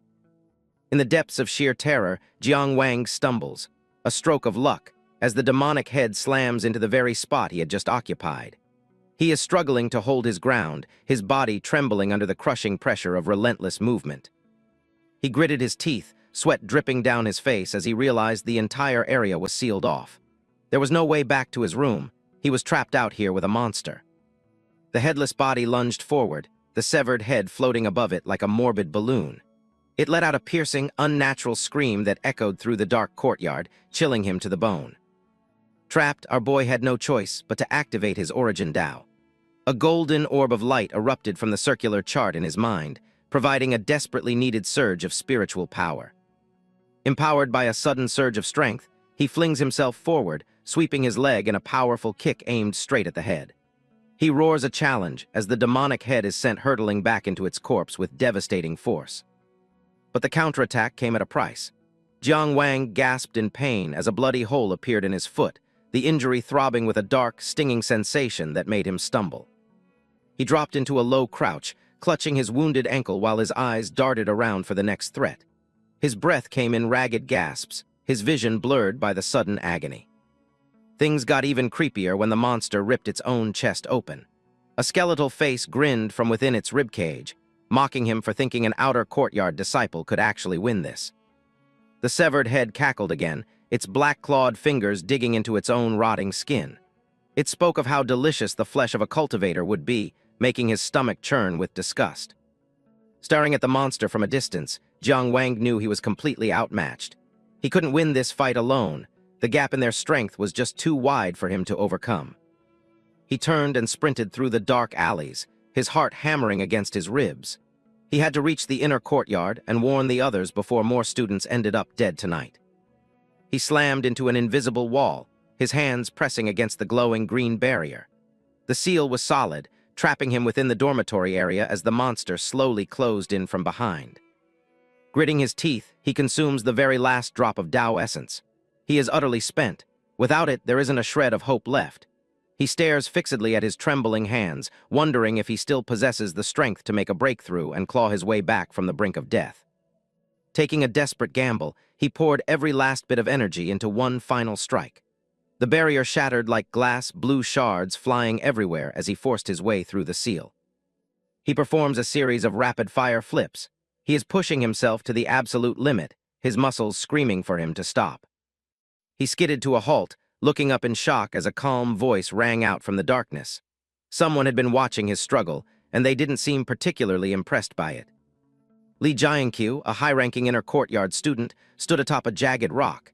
He looked down with an indifferent gaze, his long hair fluttering as he commented on our boy's desperate escape. Right then, the dean appeared.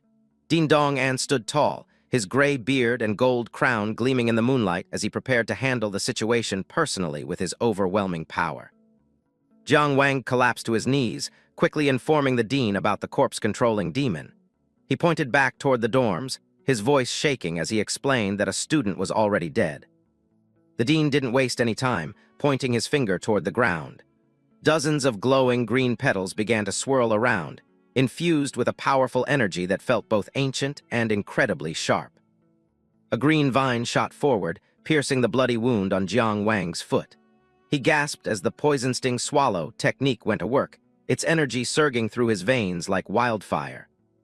He gritted his teeth against the pain, sweat pouring down his chin as a green pod emerged from the wound. It sucked the dark corpse poison right out of his system instantly. Jiang Wang let out a shaky breath as the sharp pain in his foot finally started to fade. He looked up, pale but relieved the poison was out of his system. Dean Dong An spotted a dark figure leaping across the night sky. This guy wasn't about to let the monster escape after it just killed his students in cold blood. Dean Dong An didn't hold back, instantly unleashing his jade cage technique to seal off the area. The ground erupted with massive, gnarled roots that sought to crush everything in their path. Giant vines coiled around the academy buildings like prehistoric snakes, glowing faintly under the moonlight. The once peaceful dorms had turned into a literal jungle of death within seconds. The White Bone envoy completely lost it, realizing he'd massively screwed up by alerting a powerhouse like Dong An. He scrambled backwards, his skeletal face twisted in a look of pure panic. Knowing they were outmatched, the monsters decided to split up and flee. They lunged in opposite directions, hoping at least one of them could escape the dean's overwhelming spiritual pressure. This skeletal creep scurried across the rooftops like a cockroach, his eyes darting around for a way out. He knew that if the dean made a move, he'd be finished instantly. Behind him, the vines converge into a massive sphere of gnarled wood and jagged energy. It twists and coils with lethal precision, utterly crushing the recaptured, headless corpse. The envoy managed to scramble further away, already planning his next move. He'd seen enough to report back that Jiang Wang was just a normal priest who happened to open his meridians.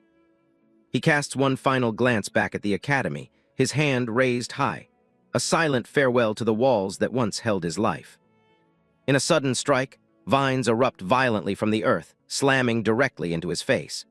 The horrific impact sends a tremor through the very grounds of the academy, a grim signal that the dean is far from finished with him. It turns out the very gate of the academy is a summoned beast of the dean. It awakens, hovering midair as two massive wooden arms sprout from its frame, intercepting anyone who dares to pass. The skeletal head was sent spinning from a direct hit, dark fluid spraying into the air. He couldn't believe he was still within range of the dean's terrifying reach even after running. In a desperate final attempt to escape, the messenger tries to leap in another direction. But out of nowhere, a carnivorous flower lunges forward, snapping him up as he freezes in utter shock. That's it. It's over. Dean Dong An stood atop a massive vine, looking like a total boss as he commanded the area. He mocked the insignificant underling for thinking they could act wildly in his territory. The night sky was dominated by the sight of the dean's giant wooden constructs. It was a clear message to any dark sect: if you come here to cause trouble, you'll regret it. The dean loomed over the trapped creature, demanding to know who sent it. The monster just laughed nervously, begging for mercy while clearly hiding a much darker secret behind its teeth. The skeletal head grinned wickedly, its bulging eyes staring back at the dean with zero remorse. He claimed he'd only spill his secrets once they both reached the netherworld together. Realizing the man intended to take everyone down with him, the dean, with a simple flick of his finger, commanded the monstrous flower to snap shut. The creature fell silent instantly, its dark energy extinguished by his superior cultivation and absolute control. Dean Dong An stood tall, fuming that a prodigy like Jiang Wang was almost killed on his watch. He wasn't about to let this slide. Someone was going to pay for this invasion. He ordered his student, Li Jiangqiu, to wrap things up while he headed to the city lord's mansion for answers. He needed to know how these monsters breached the city's defenses. Down below, Jiang Wang watched in awe as the dean handled the situation. He realized just how massive the gap was between himself and a true fifth-grade powerhouse of the nation. Suddenly, Zhao Rucheng appeared out of nowhere and grabbed his shoulder. The guy looked worried sick, asking why his third brother was back and if he'd seen the others yet. Instead of being serious, Zhao Rucheng immediately started bawling like a baby. He complained that he'd waited at the Three Fragrance Tower all day and never even saw Miss Maya Oyu once. This guy wouldn't stop crying, practically leaning his entire weight on Jiang Wang while he ranted. Jiang Wang just sighed, asking if he'd seen where their older brothers had gone off to. Walking through the courtyard, the guys overheard some grim rumors. Turns out the monster attack wasn't just a scare. At least one disciple didn't make it out of the chaos alive. They headed for the riverbank as the weight of the situation finally sank in. Jiang Wang figured the others were waiting there, still reeling from the shock of Fang Pengju's betrayal. The three brothers gathered at the Green Willow riverbank, standing beneath a weeping willow as the moon hung high. Ling He sighed, admitting that things had turned out exactly as he'd expected. He turned to face Zhao Rucheng and Jiang Wang, his eyes full of a heavy sadness. Even the boisterous Du Yubu stood silent in the background, the weight of the night pressing down on them. Ling He looked out over the dark water, musing on how the only constant in the world was change. This was where they used to practice their swordplay, never imagining it would become a burial ground. There, amidst the rocks and dirt, stood a simple tombstone. It bore the name of Fang Pengju, the brother who had betrayed them and paid for it with his life earlier that night. Ling He explained that he couldn't let Pengju's body rot in the wilderness because of the help he'd once received. He asked Jiang Wang if he was angry, but our boy just shook his head. They lit a fire to burn spirit money, the orange flames flickering against the cold night air. It was a final farewell to a friendship that had been shattered by greed and blood. Jiang Wang looked at the grave with a cold, clear gaze. He told Ling He that while he wouldn't interfere with his elder brother's feelings, his own ties with Pengju were officially severed forever. Ling He nodded slowly, accepting the truth of the situation. There was no going back to the way things were before the betrayal, and they all had to live with the consequences now. As they walked away from the grave and under the stone bridge, Ling He spoke about the fear that comes with change. The future felt uncertain and dangerous after everything they'd witnessed tonight. Trying to lighten the mood, Zhao Rucheng started pestering Du Yubu. He leaned in close, his fan in hand, begging the big guy to let him see his face under the moonlight. Rucheng burst out laughing, mocking Du Yubu for crying like a little baby over their fallen brother. The big man's face turned red with rage, calling the younger boy a stinky brat. Du Yubu didn't hold back, launching a kick that sent Rucheng scrambling across the muddy bank. The boy screamed for his other brothers to save him as he was chased through the water. Ling He watched them with a faint smile, nodding that people should be allowed to change as they wished. He compared it to a gentle breeze brushing over a mountain ridge, natural and unstoppable. He looked back at Jiang Wang, reminding him that as long as they stayed true to their own hearts, they could face whatever the future held. It was a lesson in resilience and character. Jiang Wang took those words to heart, his expression softening as he thought about what it meant to have an unwavering, pure heart. It was a goal he intended to strive for. They continued their walk by the river, their footsteps light on the damp earth. The sound of the flowing water was the only thing breaking the silence as they found their peace. The brothers spent the rest of the night playfully fighting in the river, their laughter echoing under the full moon. For a brief moment, the pain of the betrayal was pushed aside. Far away from the academy, the moon shone over a ruined gate that looked like it had been abandoned for centuries. A low, haunting wind whistled through the crumbling stone pillars. Inside the shadows of the ruins, thick cobwebs covered the old wooden beams. A single, pale hand rested on a table, the long nails glinting in the faint light filtering through the roof. A beautiful woman in a flowing red robe sat perched on the edge of the table. She seemed perfectly at home in the decay, her presence bringing a chilling elegance to the ruins. Outside the gate, a raspy voice called out, breaking the silence of the wasteland. Someone else had arrived at this secret meeting spot, and they didn't seem happy about the location. The white bone envoy stepped into the light, covering his mouth with a blood-stained handkerchief. He looked around the dusty ruins with clear disdain, his skeletal jaw tightening as he spoke. This skeletal scout of the white bone Dao coughed incessantly, complaining about how filthy and disgusting the hideout was. He clearly preferred much cleaner environments for his dark dealings. The woman in red just smirked, her fingers tracing her own lips as she retorted. She noted that since the Zhuang nation had searched this place 10 times, it was actually quite safe. The white bone saintess stood up, her long black hair cascading down her back. She could still sense the majestic aura of Zuo Guanglie, the legendary genius who had died in this very spot. The white bone envoy mentions they have business to settle with City Lord Wei Kuji and Master Dong Ah. They need to find the child of Dao as soon as possible before things get risky. The saintess Maioyu suggests that instead of hunting mortals, it would be much faster to just capture a few cultivators for the sacrifice. Maioyu warns the envoy to keep a low profile. If they mess this up before the child of Dao appears, the white bone Dao's entire plan will be ruined. Standing amidst the ruins of a temple, Maioyu notes that this place was just a decoy. The elders already have the real plan in motion. She looks back, mentioning she caught a familiar scent at that ruined Taoist temple in Maplewood City. The skeletal envoy doesn't care about the lives of beggars. He's only focused on the mission. As he vanished into the ground, the envoy warned Maioyu not to be arrogant. He told her not to think that just because she was chosen as the woman of the child of Dao, she had the right to act recklessly. But she was fully aware of that fact. She wondered to herself whether the child of Dao would even recognize her after all these years of weary waiting. Meanwhile, at the academy, Master Song Kifeng is giving a lecture on the profound nature of the Dao. The students are listening intently as the master explains how the Dao precedes even the emperor. Of course, not everyone is focused. One student is busy pranking a classmate who fell asleep during the lecture. Master Song explains that true cultivation only begins when you can channel energy to create Dao essence. The spine, known as the Tangshan Palace, is the key to it all. A diagram of the spine glows, showing the path to the gate of heaven. Song asks if any disciple can name the 9 ranks of cultivation.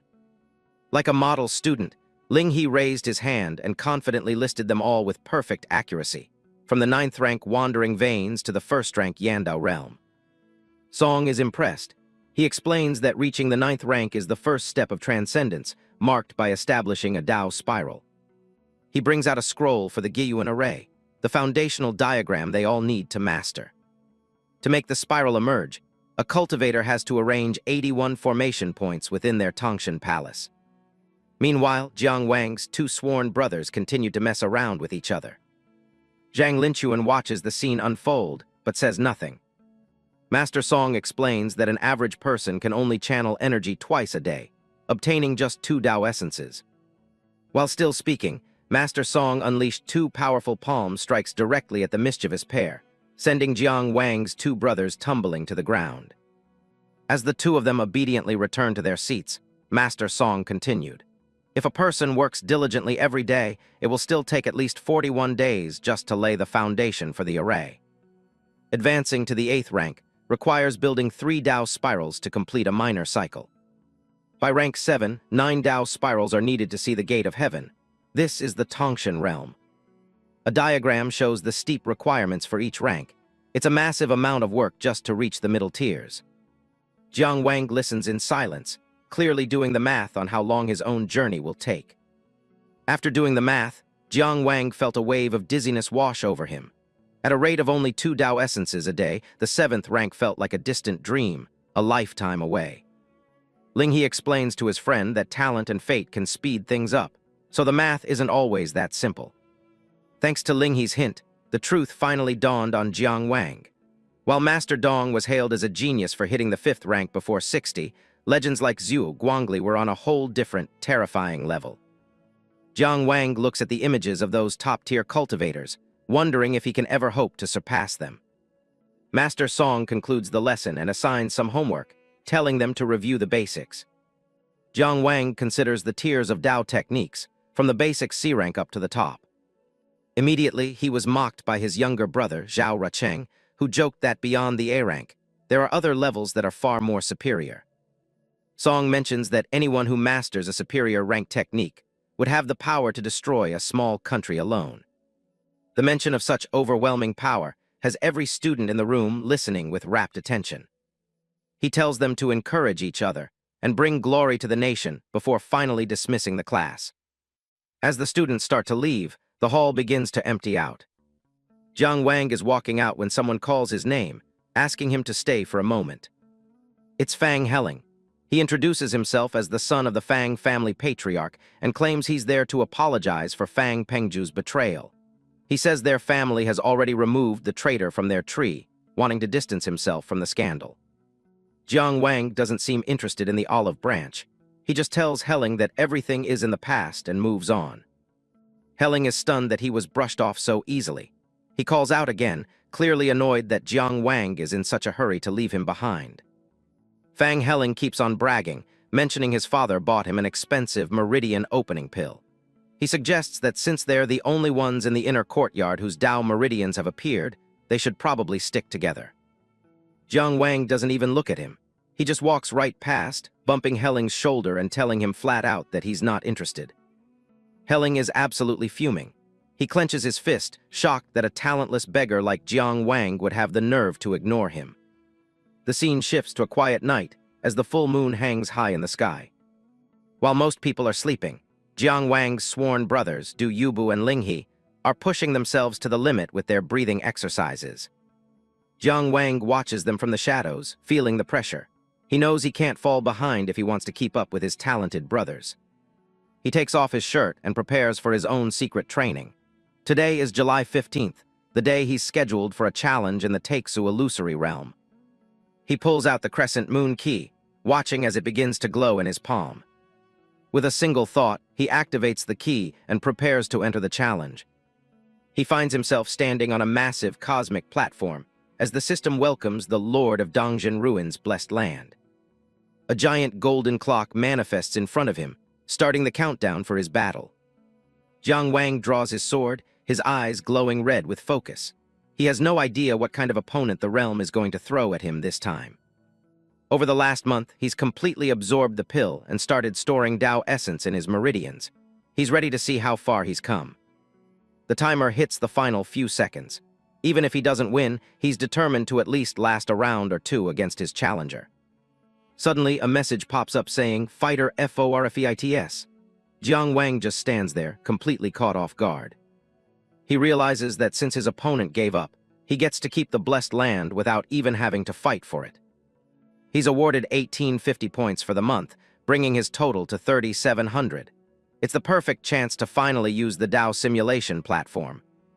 He follows the mental prompts and prepares to place his hands on the glowing golden table to start the simulation. He places his hands on the surface, ready to sacrifice his hard-earned points to upgrade his techniques. He closes his eyes and focuses, reciting the techniques in his head as the platform prepares to consume his points. He starts with the Gyuan array, which costs him 1850 points. The platform begins the process of disassembling and restructuring his foundation.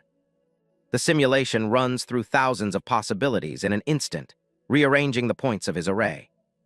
The simulation finishes, leaving him with exactly 1850 points in his balance. He successfully upgraded his foundation to the Jiaoshan star array, which is far more complex and powerful than before. He wonders if he should save the rest of his points, but he knows that in the world of cultivation, any weakness can be an invitation to disaster. He needs more power now. He selects defensive swordsmanship for another 1850 points. Hopping the platform can turn it into something legendary. He's curious to see what the system can do with a basic manual he bought at a local street stall. The platform lights up once again. A silhouette of a swordsman practicing new forms appears in the light. The manual transforms into something absolutely incredible, using up the rest of his points. A majestic, spectral face appears within the golden energy. The results are beyond his wildest expectations. He reaches out as the essence of the new technique flows directly into his mind. Scene change. With a sharp clang, the weapon in a student's hand was sent flying into the air. Fast forward to the next morning, Zhao Rucheng is whining after a brutal 20-game losing streak. He's dying to know the name of the new sword style Jiang Wang has been using to kick his butt. Jiang Wang explains that he acquired the technique by pure luck. It has 9 training forms and 5 attack forms, and it's already completely changed his understanding of the sword. The problem is, the manual didn't have a name. He asks Rucheng to use his supposed literary skills to come up with one. Rucheng thinks it over for a second and suggests something grand, like the almighty divine sword. Jiang Wang isn't feeling it and gives him a quick smack, telling him to take this seriously. Rucheng gets back to thinking. He notes the 9 training methods and the 5 killing methods, and that 95 is a supreme number. He finally decides on a name, Purple Chi from the East, calling it the ruler among all swords. Jiang Wang repeats the name, actually liking the way it sounds. It fits the technique perfectly. From that day on, the style is officially known as the Purple Chi from the East sword technique. Rucheng is so hyped up that he jumps right onto Jiang Wang's back, shouting "Third brother" with excitement. He begs Jiang Wang to teach him the new technique, but their playful bickering is interrupted by a cough from someone nearby. It's Uncle Deng, the Zhao family housekeeper. He's brought along Li Jiangqiu from the academy, who's come specifically to see Jiang Wang. Jiang Wang and Li Jiangqiu walk together toward the main hall. Jiang Wang thanks his senior for delivering the message, but wonders aloud what Master Dong could possibly want with him. Li Jiangqiu tells him to stop being so formal, as he's not from a prestigious family either. He isn't sure of the exact reason for the summons, but he suspects it's related to the demon attack on the outer courtyard. As they approach the building, Li Jiangqiu notes that everyone else has already arrived. Jiang Wang wonders if the master found something important at the city lord's mansion. Inside, they find Fang Heling and Zhang Linquan waiting. Heling immediately throws a sarcastic comment their way, mocking the fact that Li Jiangqiu went all that way just to fetch Jiang Wang. Heling continues to complain, accusing Jiang Wang of making everyone wait. Jiang Wang ignores the insults and respectfully greets Zhang Linquan. Zhang Linquan, a 5th-year student in the inner court, tells them everything is fine. He advises everyone to wait quietly since Master Dong is still in the middle of his morning meditation. The 4 disciples stand in silence in the courtyard, waiting for their master to appear. The quiet is broken by the sound of the hall doors opening. Master Dong steps out, his stern gaze immediately silencing them. He mentions the demon attack and notes that the city lord's investigation has failed to produce any results so far. He declares that the academy will handle its own business. He is sending them to investigate the matter themselves, with rewards based on an 8th grade mission standard. Fang Heling is stunned by the high reward points. Master Dong explains that because Jiang Wang and Heling are the only ones whose meridians have awakened, they must be properly tempered through this mission. He lays out the plan. Lin Chuan and Jiang Qiu will each lead a junior disciple and investigate separately, with a mission reward of 19 points on the line. Master Dong adds a catch. Whichever side finds the culprit first will claim 90% of the final prize. The disciples bow in unison, accepting their master's orders with deep respect. Li Jiankyu mentions he has sources in the investigation division and points out 2 crucial clues regarding the demon's movements. Zhang Linchuan listens to the clues, one involving an inn and another a murder in a nearby town, and asks the juniors if they have any preferences for the team formations. Fang Heling tries to manipulate the situation, suggesting that since the intelligence came from senior brother Zhang, he should decide the teams. He makes a show of mentioning how close their families are. Jiang Wang remains indifferent and simply agrees to let senior brother Zhang handle the assignments. Heling is annoyed by Jiang Wang's passive attitude, mocking him for just following whatever everyone else says without having his own opinion. Zhang Linchuan makes his decision. They set off tomorrow. Li Jiankyu will investigate the inn, while Zhang will take Jiang Wang with him to Tangsh town. Fang Heling is left standing there in total shock. His attempt to butter up Zhang Linchuan completely backfired, and now he's stuck working with the intimidating Li Jiankyu. A lone raven caws as it flies over the stone marker for Tangsh town. 2 riders gallop through the mud, passing by a human skull half buried in the path.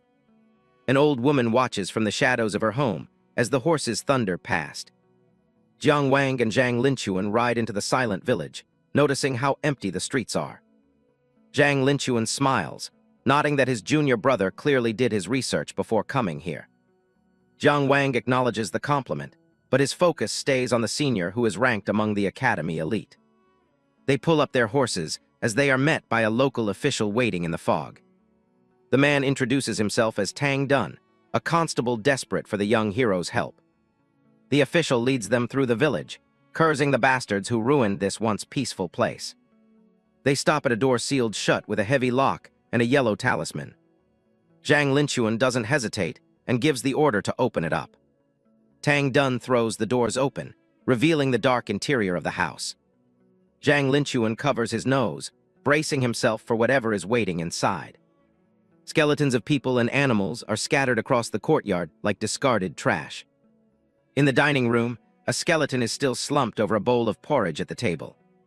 Jiang Wang is disturbed to see that the food hasn't even spoiled, yet the body is already bone. They decide to split up and search the house, with the senior telling him to shout if he finds anything. Jiang Wang pushes aside a curtain and steps into a back room alone. He finds himself in a child's bedroom, where toys and a rocking horse sit untouched. Another skeleton lies on the bed, looking like it was just playing before everything stopped. He picks up a crumpled drawing, showing a happy family that doesn't exist anymore. Suddenly, a sinister green light flares up within the empty sockets of a skull. Jiang Wang clenches his teeth, his grip tightening on the drawing as his anger boils over. The skeleton leaps from the bed with a screeching cry, reaching out for him. Jiang Wang strikes, shattering the pile of bones into 1,000 pieces with a single decisive kick. A mocking voice echoes through the room, taunting him for destroying what was left of the girl. He realizes he's trapped in an illusion by the unnamed demon cultivator and draws his sword. The demon continues to mock him, telling him he'll never leave this room alive. Jiang Wang stands his ground and tells the demon it is better if no one can get out. He prepares his new sword technique, focusing every ounce of his power into pure speed. His blade moves so fast it leaves deep, jagged gashes across the walls of the small room. Even without a clear target, Jiang Wang knows his sword is finding its mark. A magical diagram reveals the boundaries of the separation art that has been sealing him in. The demon is stunned that a mere student could break through a white bone sect technique. Jiang Wang doesn't give him a second to recover and swings his blade once more. A massive shockwave tears through the room, ending the illusion for good. Zhang Linchuan peers through a hole in the wall, asking if everything is okay. Jiang Wang lets out a breath, explaining that a demon tried to trap him inside. He looks around the wreckage, still feeling the adrenaline from the encounter. The table is completely smashed, and the bones lie still once more. The senior mentions he had to blast away a few zombies that tried to ambush them outside. Jiang Wang sheathes his sword, frustrated that the demon managed to escape his blade. Zhang Linquan catches the final, solitary drop of blood remaining on Jiang Wang's blade. He explains that with this sample, the Academy's vice dean will be able to track down the demon cultivator easily. Satisfied with what they found, the senior leads the way out, figuring they have enough of an explanation for Master Dong. Once they are outside, Zhang Linquan asks why Jiang Wang seemed so unusually angry during the fight. Jiang Wang admits that seeing the girl reminded him of his own sister, and the thought of her being hurt made him lose control. With the job finished, they headed outside and received a small pouch of payment from the constable just as they were preparing to head back to the academy. Before riding off, Jiang Wang asks Constable Tang to give the family a proper burial so they can finally rest. They arrive at the stone marker for Tang's town. Jiang Wang and his senior ride down a path lined with protective yellow talismans. Zhang Linquan explains that maintaining these official roads takes a massive amount of investment from the court. He breaks down the difference between wild beasts and the much more dangerous ferocious beasts. While wild beasts can be used for medicine, these corrupted creatures are just mindless, worthless threats. Jiang Wang nods, taking the lesson to heart as they continue their journey. Then Zhang turns the conversation around, asking why monsters seem to be personally targeting Jiang Wang. Jiang Wang looks back, caught off guard by the sudden suspicion. Zhang points a finger crackling with blue lightning, demanding to know what secret he's hiding. Jiang Wang panics internally, wondering if he's talking about the void key. Before he can answer, a bolt of lightning intercepts an arrow flying straight for them. Jiang Wang stares at the smoking arrow tip on the ground. Before they could even process the sudden ambush, a chilling voice rang out from behind the trees, sentencing them to death. In a flash, Zhang Linquan leaped from his horse, streaking through the air like a bolt of lightning toward the source of the voice. Zhang tells Jiang Wang to split up and retreat while he handles the situation. But Jiang Wang draws his sword, looking ready for a fight. He recognizes that voice as the demon from the town earlier. He leaps through the trees, unleashing the first form of his sword art. The demon cultivator laughs, claiming Zhang is the only one he needs to worry about. Jiang Wang ignores the taunts and swings again with the second form, accuracy. The demon dodges easily, mocking him for not knowing any actual Dao techniques. He decides to show Jiang Wang a real technique, his arm beginning to glow with a sickly green light. The limb swells into a massive, bloated fist. Jiang Wang blocks the strike, but the demon's skin has become as hard as stone. The impact sends him skidding backward through the air. Jiang Wang counts his remaining options, realizing he's running low on essence. The demon leaps toward him, telling him it's too late for regrets. The massive green fist crashes down. Jiang Wang activates his stored Dao essence orbs all at once. He decides to gamble everything on a surprise counterattack. He uses the third form, Pierce, driving a column of purple energy straight through the demon's arm.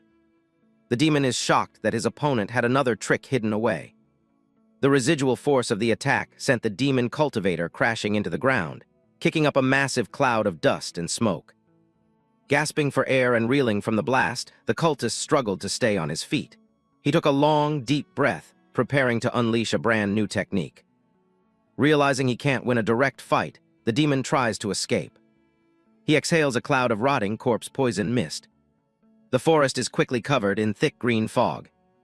Mushrooms and plants wither instantly as the mist spreads. The demon hides in the fog, waiting for a chance to kill Jiang Wang. Suddenly, a purple light pierces right through the poison.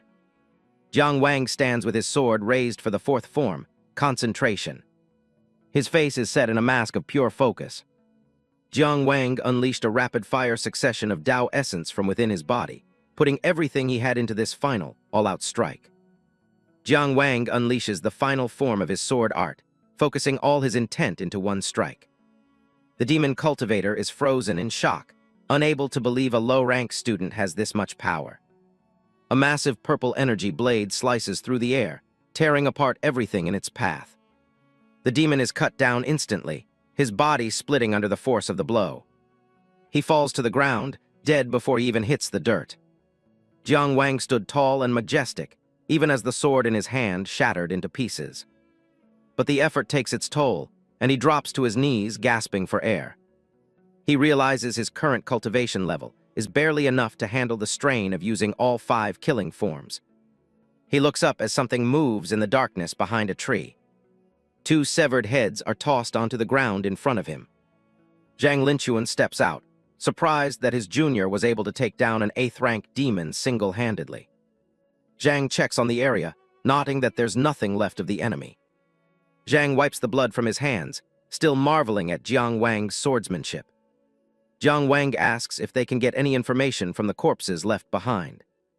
Zhang shakes his head, explaining that he already tried to search the souls of the ones he killed.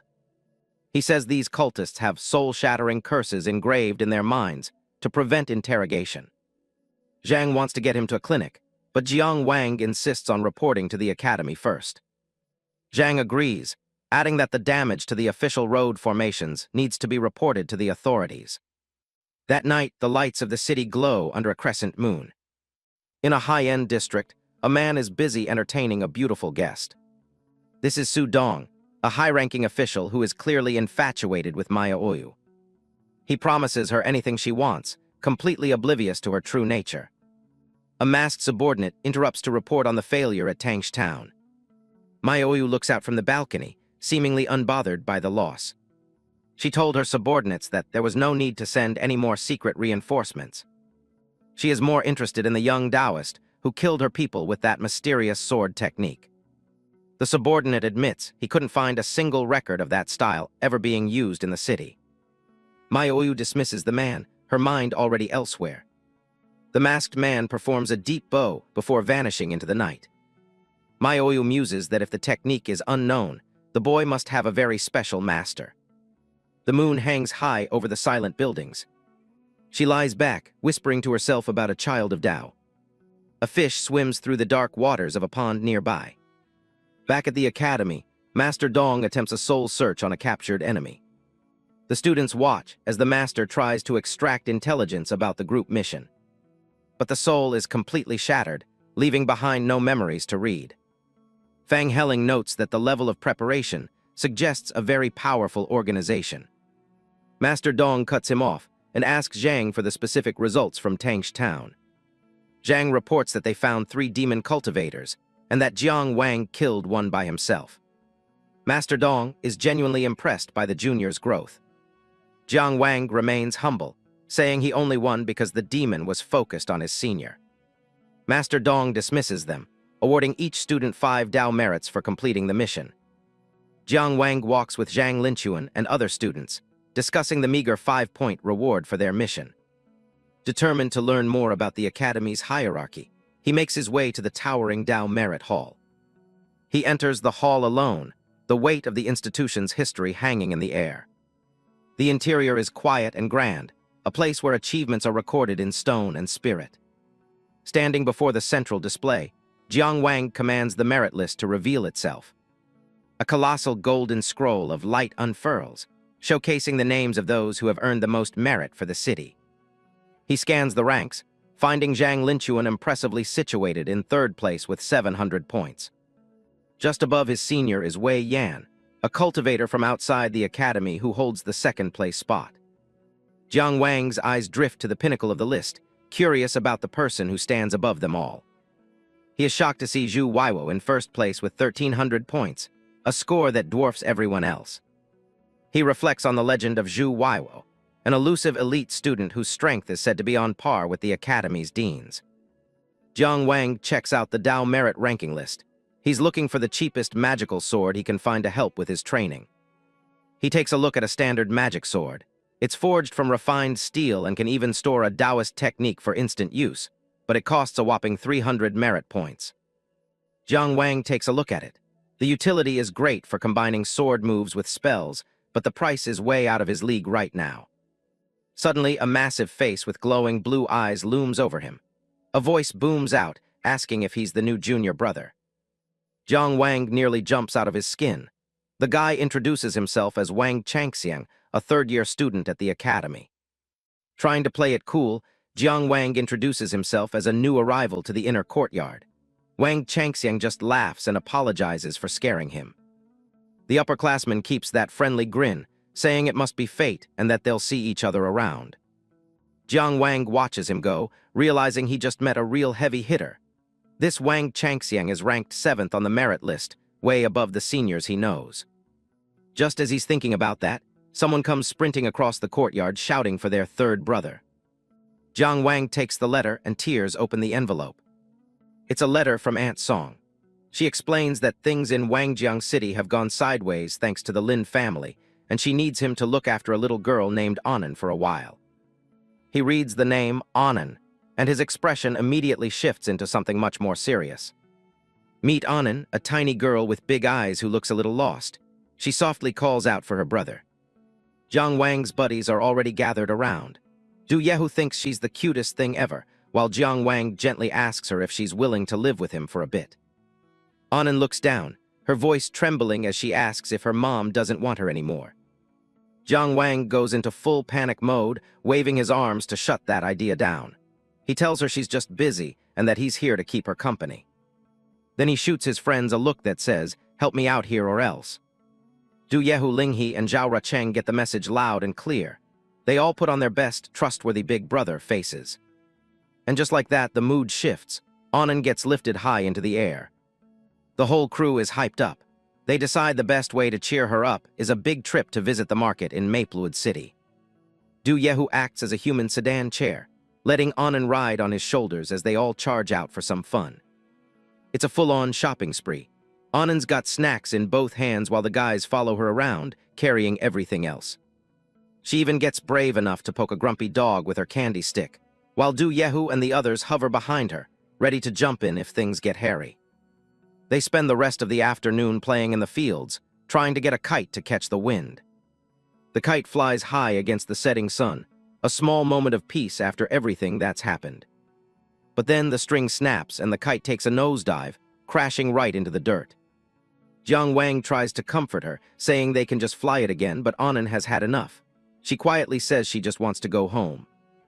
Jiang Wang kneels down, looking her in the eyes and asking if she'd like to stay and live with him from now on. For a second, she looks like she might say yes, telling him she's happy. But then the facade breaks, and the tears start pouring down her face. Linghe and Zhao Rucheng watch from a distance, the fun of the day completely drained away. Du Yehu looks off into the sunset, unable to watch the poor girl's heart break. Annan clings to Jiang Wang's neck, sobbing about how she just wants her mommy and asking if she's been abandoned. Jiang Wang clenches his jaw, his heart breaking for her. He promises her that Aunt Song will be back very soon to pick her up. He pulls her into a tight hug, telling her not to be scared because he's going to stay by her side and protect her. They sit there in the tall grass as the sun disappears, just a brother trying to hold his sister's world together. Linghe steps up next, his voice soft as he promises that he'll also be there to protect her. Zhao Rucheng joins in too, telling her she can't forget about her handsome brother being there for her. Du Yehu can't hold it back anymore. The big guy starts bawling his eyes out, saying the whole thing reminds him of his own late parents. It turns into a giant group hug, with everyone piling in to comfort the crying little girl. The sun finally sets, leaving the field in a deep, bloody red glow. They all end up collapsed on the grass together. Annan finally stops crying long enough to complain that they're all crowding her way too much. Back at the academy, the guys are talking about the future. Jiang Wang mentions it's getting cramped in the dorms and he wants to find a place for him and Annan, but his sword just broke and repairs are gonna cost him a fortune. His friends don't even hesitate. Linghe, the eldest brother, says he's got some savings Jiang Wang can take, and even Du Yehu offers up his drinking money. Linghe's already planning to have Uncle Deng arrange a house as soon as they get back. They walk off into the sunset, joking about money and making sure they set a good example for little Annan. It's a nice moment of brotherhood before the real drama kicks in. Cut to a classroom setting where Master Dong is dropping some heavy world building. He's talking about how a true cultivator needs to look at the big picture, not just what's right in front of them. The world is massive, and if you're only focused on your own little corner, you're no better than a frog at the bottom of a well. You've got to aim for the stars. Master Dong sits there smoking his pipe, explaining that you can't just hide away and train. You have to understand the 6 major nations that rule the world: Jiang, Qi, Chu, Qin, Mu, and Jiang. First up is the Jiang nation in the center.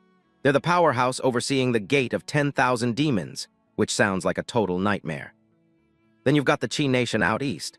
Their whole job is keeping the Kang Ocean Sea clan in check since they border the ocean. Down south, the Chu nation is positioned right against the fallen immortal forest, dealing with whatever creeps out of those woods. Over in the west, the Qin nation is busy suppressing the Usura clan deep within the Yuan. Basically, every big nation is holding back some kind of monster. Up north, the Mu and Jiang nations have teamed up to form a front line against the Demon Clan. It's a constant struggle for survival across the entire continent. Finally, there's their own Zhuang nation, a tiny little place squeezed between the giants. Master Dong explains that for a small country to survive, it has to be a master of the art of balance. He continues, saying that if you master balance, you can play the big guys against each other and stay safe. It's all about surviving in the gaps. While the teacher is lecturing, the boys are having their own little meeting in the back. They're worried about Jiang Wang trying to raise Anand on his own, while also keeping up with the grueling academy schedule. Ling He and Zhao Rucheng have already thought ahead, though. They've arranged for Anand to go to a private school and even planned out a schedule to pick her up. Like they said, if a problem can be solved with money, it's not really a problem. Their conversation is cut short by the sudden thunderous sound of war drums. Boom, boom, boom. The whole class freezes. Du Yehu looks around, confused as hell, wondering what could possibly be causing this kind of commotion in the middle of a lecture. A messenger bursts in, shouting about an emergency deployment. Every single inner court disciple is ordered to gather immediately. Something big is happening. A man in heavy blue armor strides into the room like he owns the place. You can tell just by his walk that he's not someone you want to mess with. Even the vice principal, Dean Song, is being super respectful. This is Wei Yan, the guy ranked second on the merit list and a high-ranking general of the city guard. The students are whispering about how even a veteran like Dean Song has to defer to him. Wei Yan sits down right in the dean's chair and looks bored out of his mind. He signals his deputy, Zhao Lang, to get to the point. Zhao Lang steps forward and drops a bombshell. Xiaolan town has been completely cut off from the world for 5 days. They need 30 inner disciples to head out right now and find out what happened. The students start murmuring immediately. They're wondering why the city guard or the criminal investigators aren't handling this themselves. Zhao Lang explains that the guards are busy hunting a heart-devouring demon bear. To make it worth their while, the reward is being bumped up by 30%, and General Wei Yan himself will be leading the team. Wei Yan pipes up, making it clear that while it's technically voluntary, he'll start drafting people if they don't get enough volunteers. He's not here to play games. The group starts debating. Jiang Wang wants those merit points for a Meridian Opening Pill, and Zhao Rucheng is down for the adventure. Du Yehu, on the other hand, just wants to go back to sleep. But as soon as the reward is mentioned, Du Yehu's greed wins out. He jumps up and shouts that the 4 of them are in, much to Jiang Wang's annoyance. Wei Yan stares them down, his eyes glowing with a bit of skepticism. He thinks 4 freshmen might just be dead weight on a mission this dangerous. Still, a volunteer is a volunteer. He tells Zhao Lang to put their names down and asks if anyone else has the guts to step up. 26 spots left. Amidst the crowd of disciples, a short, stirring speech rang out, reminding them that the academy had raised them for one purpose: to serve the nation when the world falls into chaos. And the man behind that speech was none other than Li Jiankyu, a third-year student who stepped forward to claim the mission. Another hand goes up from the crowd, the atmosphere in the room finally shifting from fear to determination. Then Wang Changxiang, that friendly senior Jiang Wang met earlier, steps up with a smile. If the heavy hitters are joining, it must be a big deal. Wei Yan looks a bit more satisfied now that some actual talent is signing up. 24 spots left to fill. He notes that with guys like Li Jiankyu and Wang Changxiang on board, the mission actually has a chance of succeeding. Seeing the top students join, the rest of the class starts scrambling to sign up, mostly just to curry favor with the general and the seniors.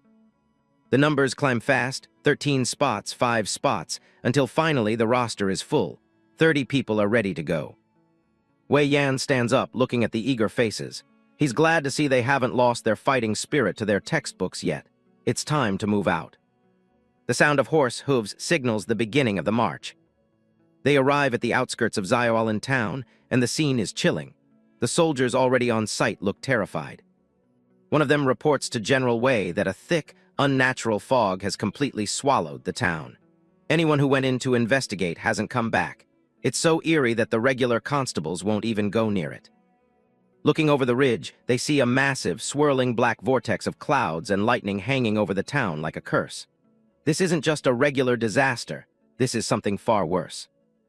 The group stands at the edge of Xiaolan town, and man, the sky looks like something out of a horror movie. A massive black vortex is spinning right over the town, crackling with lightning. General Wei Yan isn't focused on the storm yet, though. He's chewing out some local guards for illegally cutting down the town's sacred moon cypress trees, while everyone's distracted by the crisis. The head constable bows low, making excuses about how the wood was meant to support the families of fallen brothers. He's clearly terrified of the general. He begs for mercy, but Wei Yan isn't the type to let things slide just because there's a disaster happening. The general shuts him down immediately. He orders the wood confiscated, docks everyone's pay for a year, and fires the guy on the spot. Then, without missing a beat, he orders the group to move out. Jiang Wang and his friends are watching this all go down. Zhao Rucheng thinks the guy is a bit of a monster, but Ling He reminds them that in the military, the general's word is law. Du Yehu actually kind of respects the guy's no-nonsense attitude. They set off at a gallop, charging into the dark woods towards the town gate. The thunder of hooves matches the rumbling in the sky as they close the distance. They reach the main gate of Xiaolan town, and it's buried under a creepy, glowing blue mist. It's definitely not a natural fog. Suddenly, Wei Yan's horse rears up, neighing in pure panic. It refuses to go any further. Behind him, Jiang Wang and the others are having the same problem. Their horses are dead set on not entering that mist. The blue fog is practically pouring out of the gate like a physical wave. The whole place feels cursed. Wang Chengxiang realizes what's going on. The animals can sense something in there that's scaring them to death. Their instincts are screaming at them to run. But Wei Yan doesn't have time for scared horses. He draws his sword, the blade gleaming with a dangerous golden light. In a move that shocks everyone, he decapitates his own horse in one clean swing. He's not letting anything stand in the way of the mission. He stands there looking absolutely cold, telling his men that cowardice before a battle is useless. If the horse won't go, it's dead weight. You'd think the kids would be horrified, but Du Yehu actually starts laughing. He's totally loving the intensity. Du Yehu decides to follow the general's lead and straight up punches his own horse's head off. He shouts that if you're afraid to die, you shouldn't be a soldier anyway. The guy is officially hyped. Wei Yan gives the order. Everyone dismount and form a sharp arrow formation. They're going in on foot. He steps forward to the very front of the formation. He's going to be the arrowhead leading them straight through whatever is waiting in Xiaolan town. The team follows him into the thick blue haze, leaving the world they know behind. Troops dispatch. Wei Yan's voice cuts through the silence as they step into the danger zone. Swords are drawn all around, the sound of steel ringing out in the quiet fog. Zhao Lang stepped forward and unleashed a third-rank Dao art called Sharpen, casting a blue glow over everyone's blades. Jiang Wang and Zhao Rucheng are impressed. Their weapons are glowing with power now, ready to cut through more than just flesh and bone. Zhao Lang doesn't stop there. He casts another spell, third-rank Dao art, Attached Flame. Suddenly, everyone's sword is wreathed in bright orange fire. It's not just for damage. They need the light to see more than 3 feet in front of them. Not wanting to be left out, Du Yehu activates his own technique, third-rank Dao art Harden. He bulks up, his skin glowing with energy as he flexes. He's itching for something to jump out of the fog so he can smash it. Ling He just tells him to chill out and stay focused. They press deeper into the town, moving in a tight formation. Wei Yan warns them to keep their eyes peeled and report anything immediately. The fog is so thick it's like walking through wet cotton. You can barely see the person right in front of you. Then they start seeing shapes. Dozens of dark silhouettes are standing perfectly still in the mist. At first, they think maybe they found survivors. Du Yehu mumbles that this is all going a little too smoothly for his liking. Wei Yan's eyes narrow. He knows better. He tells everyone to hold their positions and wait for his signal. He unleashes a massive horizontal slash. a wave of energy tearing through the fog like a hot knife through butter. The energy wave sweeps the mist away, and the sight underneath is enough to make anyone's stomach turn. It's a literal army of ghosts, hundreds of them, all glowing with that same eerie blue light, standing shoulder to shoulder. Zhao Lang gasps in horror. Every single person who lived in this town, they're all like this now. Wang Changxiang and the others can only stare. This mission just went from a rescue op to a nightmare scenario. Zhao Rucheng's voice shakes as he realizes the scale of the disaster. No way. Jiang Wang and Du Yehu are at a total loss for words. They're surrounded by ghosts. Looking closer at the figures, you can see their black, empty eye sockets and decaying skin. The truth is unavoidable. Xiaolan town is dead. There isn't a single living soul left. Wei Yan shouts for Zhao Lang to get ready. Rucheng responds, yes, immediately, falling into a casting pose. A massive ring of fire, the fire wall, ignites around the group, creating a temporary safe zone in the middle of the ghostly town. Zhao Lang explains the catch. The ghosts outside the fire circle will keep their distance for now, but any ghosts trapped inside are going to get super aggressive because they have nowhere to run. Watch yourselves, he warns. And he's right. The ghosts inside the circle go into a frenzy, but Jiang Wang and the rest of the gang are ready, their flaming swords slicing through the blue phantoms like butter. Wei Yan shouts over the chaos, telling Zhao Lang to stop worrying about them and just focus on his job. They've already come this far and they can handle their own. Wei Yan adds his 2 cents, telling Zhao Lang that babying his comrades is practically an insult to them. The general expects nothing but pure confidence. Du Yehu is in his element, throwing a massive punch that shatters a ghost's spectral body. That's what I'm talking about, he roars, clearly having the time of his life. A ghost tries to grab Wei Yan's arm, but it starts burning away as soon as it touches the general's intense aura. He doesn't even flinch. Wei Yan towers over the ghosts like a literal titan, his flaming sword glowing as brightly as his resolve. But even with all this power, they're still stuck in that thick, blinding fog. The ghosts keep swarming, trying to eat the general's energy, but it's like trying to drink from a volcano. Still, the situation is getting cramped. Wei Yan realizes they're fighting a losing battle of navigation. The fog is so thick they can't see the streets, let alone find where the source of this mess is. He knows they can't just keep wandering blindly in a circle while being mobbed. They need a clear view, and they need it now. Wei Yan calls out to the group, asking if anyone's a master of wind arts. They need someone to blow this supernatural smog away once and for all. Wang Changxiang steps forward, looking surprisingly calm given the circumstances. I'll give it a try, he says, cracking his knuckles. He starts weaving some intricate hand signs, blue light gathering at his fingertips as he preps his technique. Wang Changxiang takes a massive breath, his cheeks puffing out as he channels an insane amount of energy into a single exhale. Ha tilde tilde tilde. He releases a massive blast of green energy that spirals out of his mouth like a miniature hurricane. The wind art takes the shape of a colossal, toothy dragon head made of pure gale force winds, roaring as it tears through the blue fog. The green wind dragon charges down the main street, clearing everything in its path with the force of a high-speed train. The power is so intense that roof tiles are getting ripped off the buildings and sent flying into the sky. Lanterns and debris are scattered as the wind dragon purges the town's atmosphere, finally revealing the path ahead. The massive blast continues to roll through Xiaolan town like a physical tide, stripping away the fog and showing just how deep the nightmare goes. Wang Changxiang isn't just throwing around common wind. He's using the Mingshu wind, a high-level Dao art meant to clear away the dark and reveal the truth. Zhao Lang is impressed, watching a 6th-grade cultivator control such a powerful technique before even fully reaching the next stage of power. Seeing that level of skill makes him realize he's got to step up his game if he wants to be any use to General Wei Yan. Above them, the sky stays thick with gloom, a tattered flag fluttering in the heavy air of the town. Using that much power takes a toll, and Wang Changxiang has to catch his breath while the others keep watch. The town is silent, the dark buildings holding secrets that nobody wants to find. Everywhere you look, there's just abandoned stalls and a thick sense of dread. From high up, it's even worse. A small circle of fire is the only thing protecting them from the thousands of ghosts lurking on every roof and corner. The ground itself seems to be spitting out spirits as a massive, dark vortex swirls in the sky above. The guys are starting to panic, noticing that there are way more ghosts here than the entire population of the town should have been. Wang Changxiang suggests they should just pull back for now, but General Wei Yan isn't hearing it. He points out that another tribe is already making moves, and if they wait for reinforcements, they'll be way too late to stop the disaster. Jiang Wang is confused because he thought there was a peace treaty in place with the water tribes. Wei Yan suspects something bigger is going on, like there's some hidden hand pulling all these strings at once.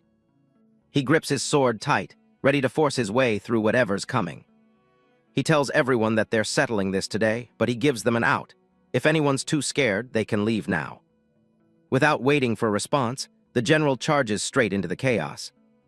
That's all the motivation the others need. They roar and charge right after him, slashing through the spirits. They race through the narrow streets, fire and blue spirit energy clashing in the dark. Suddenly, they're stopped dead by a massive wall of black energy cutting through the town. Wei Yan stares it down, certain that whatever is causing this mess is hidden right behind that barrier. Jiang Wang gets a bad feeling. This thing looks exactly like the confinement spell a demon cultivator used on him before. Wei Yan tries to hack through it, but his blade just bounces off the black surface with a shower of sparks. Even the general looks visibly shaken as his ultimate strike fails to leave even a single scratch. To make matters worse, his sword snaps clean in half. The students start whispering, figuring if the general's legendary blade can't break it, their basic swords haven't got a chance. Wei Yan looks back at the group, asking if anyone has a better idea. That's when Huang Azhen steps up to the wall and starts peeing on it. He claims that as a virgin, his urine has the ultimate yang energy needed to break through a dark seal like this. Du Yehu can't believe the guy is acting so proud of being a lifelong virgin, while the others just look disgusted. Everyone waits in awkward silence to see if the secret weapon actually works. Spoiler alert, it doesn't. Huang Azhen looks around and asks if any other virgins want to join him in a group effort. Du Yehu just laughs and says the problem isn't the number of people, it's probably just that Huang's source is too small. General Wei Yan snaps at them to stop playing around, while the student mutters something about his energy being drained from recent activities. Wang Changxiang gets things back on track, explaining that the souls are positioned in a classic 9 palaces formation. He shows them how the energy flows, following a complex celestial pattern. To break the whole thing, they don't need to hit the center, they just need to take out the 8 outer cores. Wei Yan realizes they're running out of time, and decides they need to split up to hit all the points at once. He orders Zhao Lang and Wang Changxiang to remain behind to coordinate and provide support wherever it's needed most. The general takes the first palace for himself, heading off with his blades glowing with fire. Jiang Wang and his brothers take responsibility for one of the other palaces, ready to do their part. The whole squad fans out across the town square, each group heading toward a different target. They arrive at the Zun Palace, where the air is thick with blue fog and the lanterns hang ominously in the dark. Zhao Rucheng is starting to have doubts, asking if they've just been running in circles this whole time since they can't find any sign of the evil spirit. Ling He stays focused on his steps, counting them out exactly as the book taught until he finally tells everyone to halt. The 3 of them stop and look into the gloom, waiting to see if his plan actually worked. The air ahead turns a sickening shade of red, and the heavy stench of blood confirms they've reached the 10th lap. A massive, clawed shadow looms over Jiang Wang, ready to strike before he even realizes it's there. He doesn't skip a beat, drawing his blade and meeting the phantom with a sharp, glowing slash. Jiang Wang dances back as the ground explodes under the force of the ghost's reach. He asks Zhao Rucheng how many forms of the purple chi sword art he's got down. Zhao says he knows the first 3, so Jiang Wang decides they're leading the charge together. High above them, the ghost's rotting, oversized hand hangs from the dark sky like a nightmare. Up close, the creature is a mess of jagged teeth and freezing blue energy. It's a massive, resentful ghost, draped in tattered red robes that make its skeletal frame look even more imposing. Jiang Wang tells Zhao Rucheng they need to coordinate their strikes, and his brother is all in. The ghost's empty sockets flare with a ghostly light as it stares them down. Jiang Wang launches himself into the air, calling out the first kill form, where speed is the only thing that matters. He transforms into a blurred streak of purple energy, zigzagging through the air to overwhelm the monster's senses. But this beast is terrifyingly sharp. It calculates the exact moment he closes in to launch a devastating counterattack. Zhao Rucheng follows up immediately with the second kill form, focusing every ounce of his energy on pinpoint accuracy. His blade finds its mark, slashing straight into the demon's waist with a sharp clang as sparks of energy fly in every direction. Before he can even savor the hit, the demon's claws are already inches from Zhao Rucheng's face. The intensity of this battle has officially hit the ceiling. The demon lets out a piercing shriek as another heavy blow crashes down exactly where Zhao Rucheng stood. But he stepped just in time, escaping by a hair's breadth. He sticks the landing and skids back, putting plenty of distance between himself and the beast to reach a safe zone. But the moment Zhao Rucheng regains his balance and looks up, he realizes he's being hunted by a predator who truly knows how to fight. The demon is already soaring right above his head, ready to pounce. In a surge of panic, he discovers something even worse. His sword is gone, lost at some point during the chaos. Fortunately for Zhao Rucheng, Jiang Wang arrives just in time to save him. He's already prepared, channeling the purple chi sword technique to its absolute limit. Now it's time for the third kill form, a technique designed for one purpose: to pierce through anything in its way. Jiang Wang charges head-on, his sword transforming into a streak of violet light aimed directly at the demon's skull. The creature lets out a horrific roar, its long tongue lashing out as it tries to swallow the attacker whole. The impact is jarring. Jiang Wang's blade hits home, but the ghost's body is way tougher than he expected. The monster retaliates with a massive, sweeping claw strike that tears up the stone floor. Du Yehu and the others watch from the sidelines, shouting out as the fight gets increasingly dangerous. Ling He hurls a sword to his fifth brother, ensuring his offensive momentum remains unbroken. He dives back into the fray, his eyes locked on the target. He goes for the accuracy form again, knowing he can't afford to miss a single hit. His sword sinks deep into the ghost's back, but the creature barely seems to notice the pain. The blade gets wedged tight between the monster's skeletal ribs. Zhao Rucheng plants a foot on the ghost's shoulder, pulling with everything he's got to get his sword back. Zhao Rucheng watches in horror as the ghost's flesh literally clamps down on the metal, showing off its terrifying power. In the middle of carving through the demon's flesh, Jiang Wang screams a desperate warning to Zhao Rucheng. Zhao is stuck, desperately trying to yank his weapon free before the next hit lands. The demon swings its massive arms in a total frenzy, sent the two brothers flying across the courtyard. It's a complete wipeout. The impact of its counterattack is massive, cratering the ground and sending debris everywhere. Dust and spirit energy cloud the area as the brothers try to regain their footing. Nearby, Ling He is busy holding off a swarm of smaller ghosts, calling out for his brothers as the situation spirals out of control. Jiang Wang crouches low, catching his breath as the battle intensifies around him. Zhao Rucheng is slammed into the ground, coughing up blood as his sword snaps clean in half. The massive, resentful ghost looms over the fallen Zhao Rucheng, its giant clawed hand reaching down like a predator about to claim its prize. A sudden, powerful shockwave rips through the air, momentarily halting the ghost's advance. Zhao Rucheng grits his teeth, his eyes squeezed shut as he waits for the killing blow. But nothing happens. He slowly opens his eyes to find himself completely unscathed. Du Yehu, known to his brothers as Old Hu, suddenly steps into the fray, his massive frame glowing with a fierce, red-hot energy. Jiang Wang looks back in shock, calling out for his second brother as he sees the sudden transformation. Zhao Rucheng manages a weak cry for Old Hu, watching as the muscular man prepares to face the beast. Du Yehu unleashes his chi blood smoke signal, declaring that even without unlocked meridians, his raw vital energy is enough to level the playing field. A spectral tiger aura roars around him as he gathers every ounce of his strength into his fists. With a thunderous roar, Du Yehu punches the ghost, the force of the blow sending ripples through the creature's spectral form.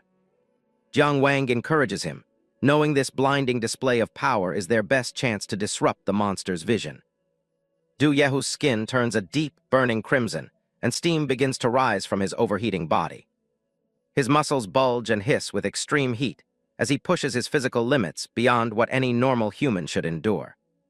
Watching from the ground, Zhao Rucheng is filled with worry, wondering if this reckless use of vital energy will permanently damage Du Yehu's foundation.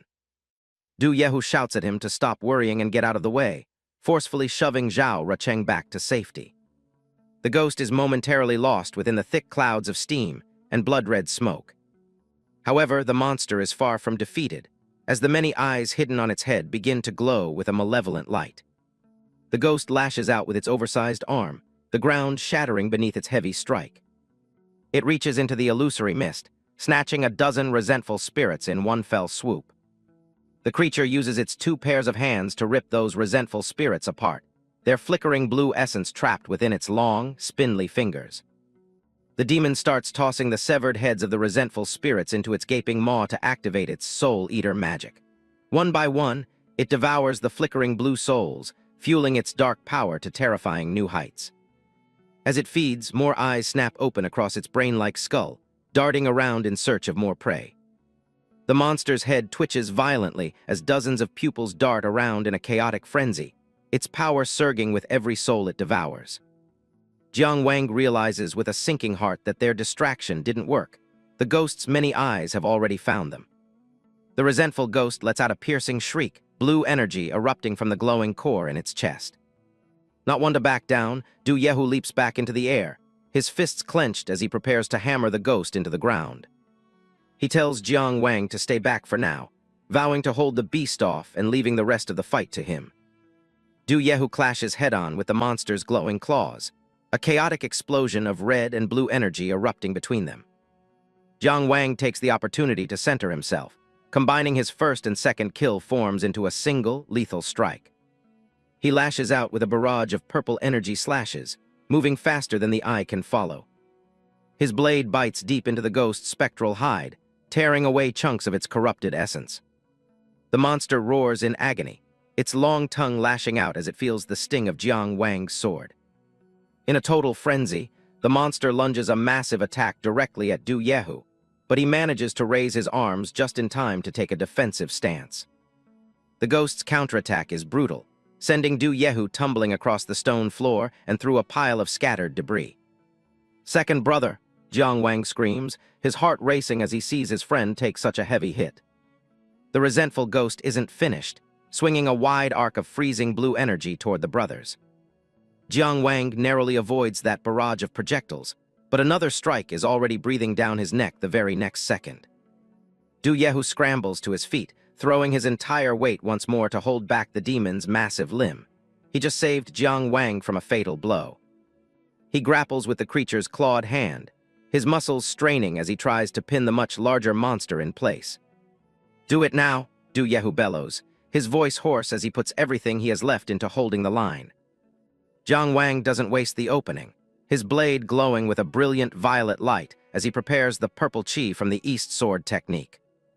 Seizing the window created by Du Yehu's desperate gamble, Jiang Wang surges forward with his third slaying form. Enveloped in a roaring vortex of purple energy, he delivers a piercing strike that shatters the demon's arm into 1,000 pieces. Jiang Wang steadies his stance, his blade pulsing with a sharp purple glow. Before they can even celebrate, the demon's massive claw lunges through the smoke, heading straight for Du Yehu. At the critical moment, the 2 spiritual seeds inside Jiang Wang shatter.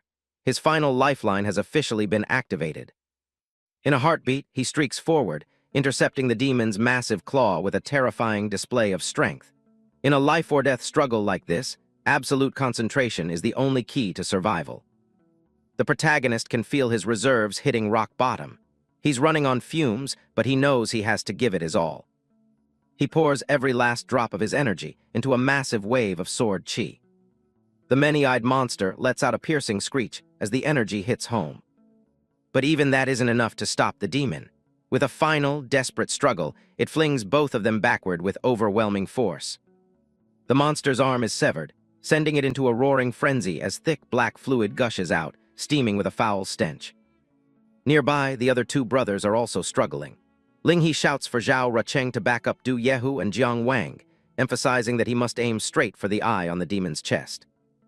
Du Yifeng is in bad shape, coughing up blood from the strain of his secret technique. He ignores the warning about his health. He's ready to burn his very soul to win this fight. His eyes flare with a dangerous, golden light as he stares down the enemy. Jiang Wang loses sight of the target for a split second, unaware it's looming right behind him. In a heart-stopping split second, his teammate lunges in, kicking Jiang Wang out of the demon's lethal jaws just before they snap shut. He then braces himself, using every ounce of his strength to hold the beast back. He isn't about to let his brother get torn apart by this thing. The man roars at Jiang Wang to take the shot and finish it once and for all. "Roger that," he replies, lunging forward with his glowing blade. He digs his heel into the ground, pivoting for a high-speed strike. He becomes a blur of purple circles, striking from multiple angles at once. A heavy blow connects with the monster's trunk, shaking it to the core. But just as he's about to land the final blow of his combo, Jiang Wang's sword lets out a sharp crack and snaps clean in half. The demon's body is simply too ironclad. A single missed beat in his rhythm, and he pays the price instantly. The demon seizes that split-second opening, delivering a bone-shattering blow that sends Jiang Wang flying. On the other side, Du Yehu has also lost his footing, sent reeling backward by the demon's overwhelming strike. Despite its overwhelming power, the resentful demon is now down to its last good leg, struggling to maintain its balance as it staggers forward. Seizing the moment, Zhao Rucheng activates his first kill style and lunges forward like a bolt of lightning. A precise thrust skewers the creature's foot, pinning it to the floor. The resentful demon screeches in agony, all its eyes swirling down to lock onto Zhao Rucheng. But just as it prepares to strike, a small stone flies out of nowhere and hits it square in the forehead with a sharp pop. With just that single hit, the resentful demon collapses backward with a heavy thud. Thinking he could finish it alone, Zhao Rucheng screams for the others to stay back. He's completely oblivious to the monster's jagged, bone-exposed limb, shards of fractured bone thrusting toward him in that fatal missed beat. And once again, it's the second brother, Du Yehu. In the nick of time, he leaps in to save Zhao Rucheng's life yet again. As he holds back the assault, he barks at Rucheng.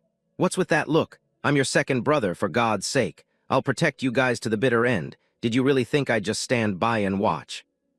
Combining his absolute mortal strength with a forbidden secret technique, Du Yehu twists his body and violently wrenches the demon's arm backward. His other hand slams down, locking the monster's neck in a vice-like grip. A double lock has been executed by Du Yehu, complete and absolute. He screams for his friend, holding the beast's head in place for a final strike.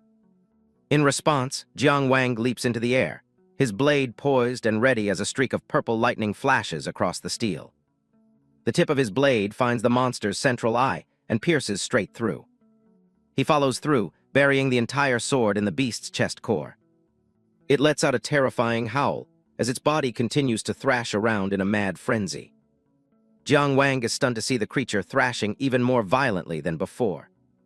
Down below, Rucheng desperately pins the demon's leg down, screaming for Linghe's help.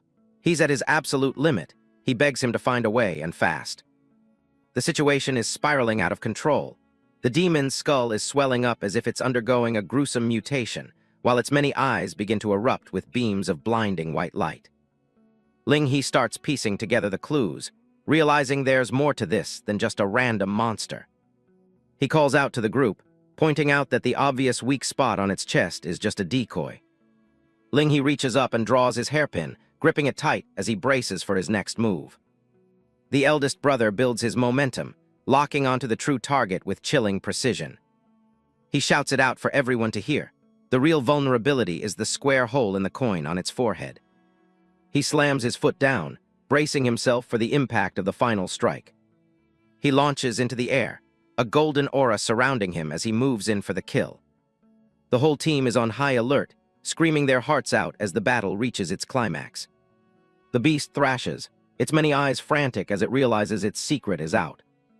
A massive spike of energy drives right through the coin, triggering a blinding explosion of light.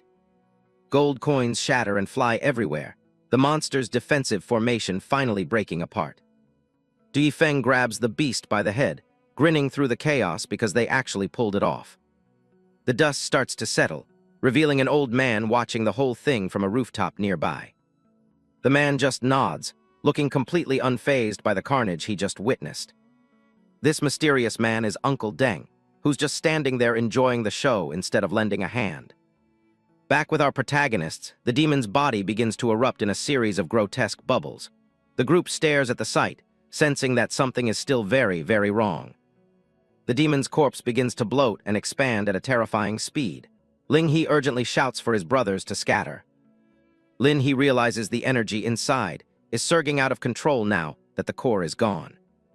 The demon's corpse suddenly detonates in a massive explosion, the blast wave hurling everyone off their feet. Everything goes white for a second as the spiritual pressure peaks. As the smoke clears, Ling He checks on the group. Du Yehu grumbles that they're all still in one piece. Zhao Rucheng confirms he's all right, while the main protagonist groans that his entire body is aching in pain. They all turn their attention to a crater in the center of the square, where something is glowing.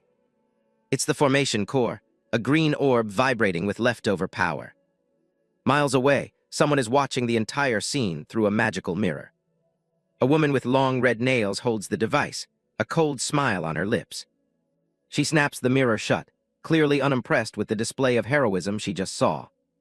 This mysterious woman in red brushes off Jiang Wang's skills, calling them all right but nothing special. She stretches, a dark glint in her eyes. It's time for the real show to begin.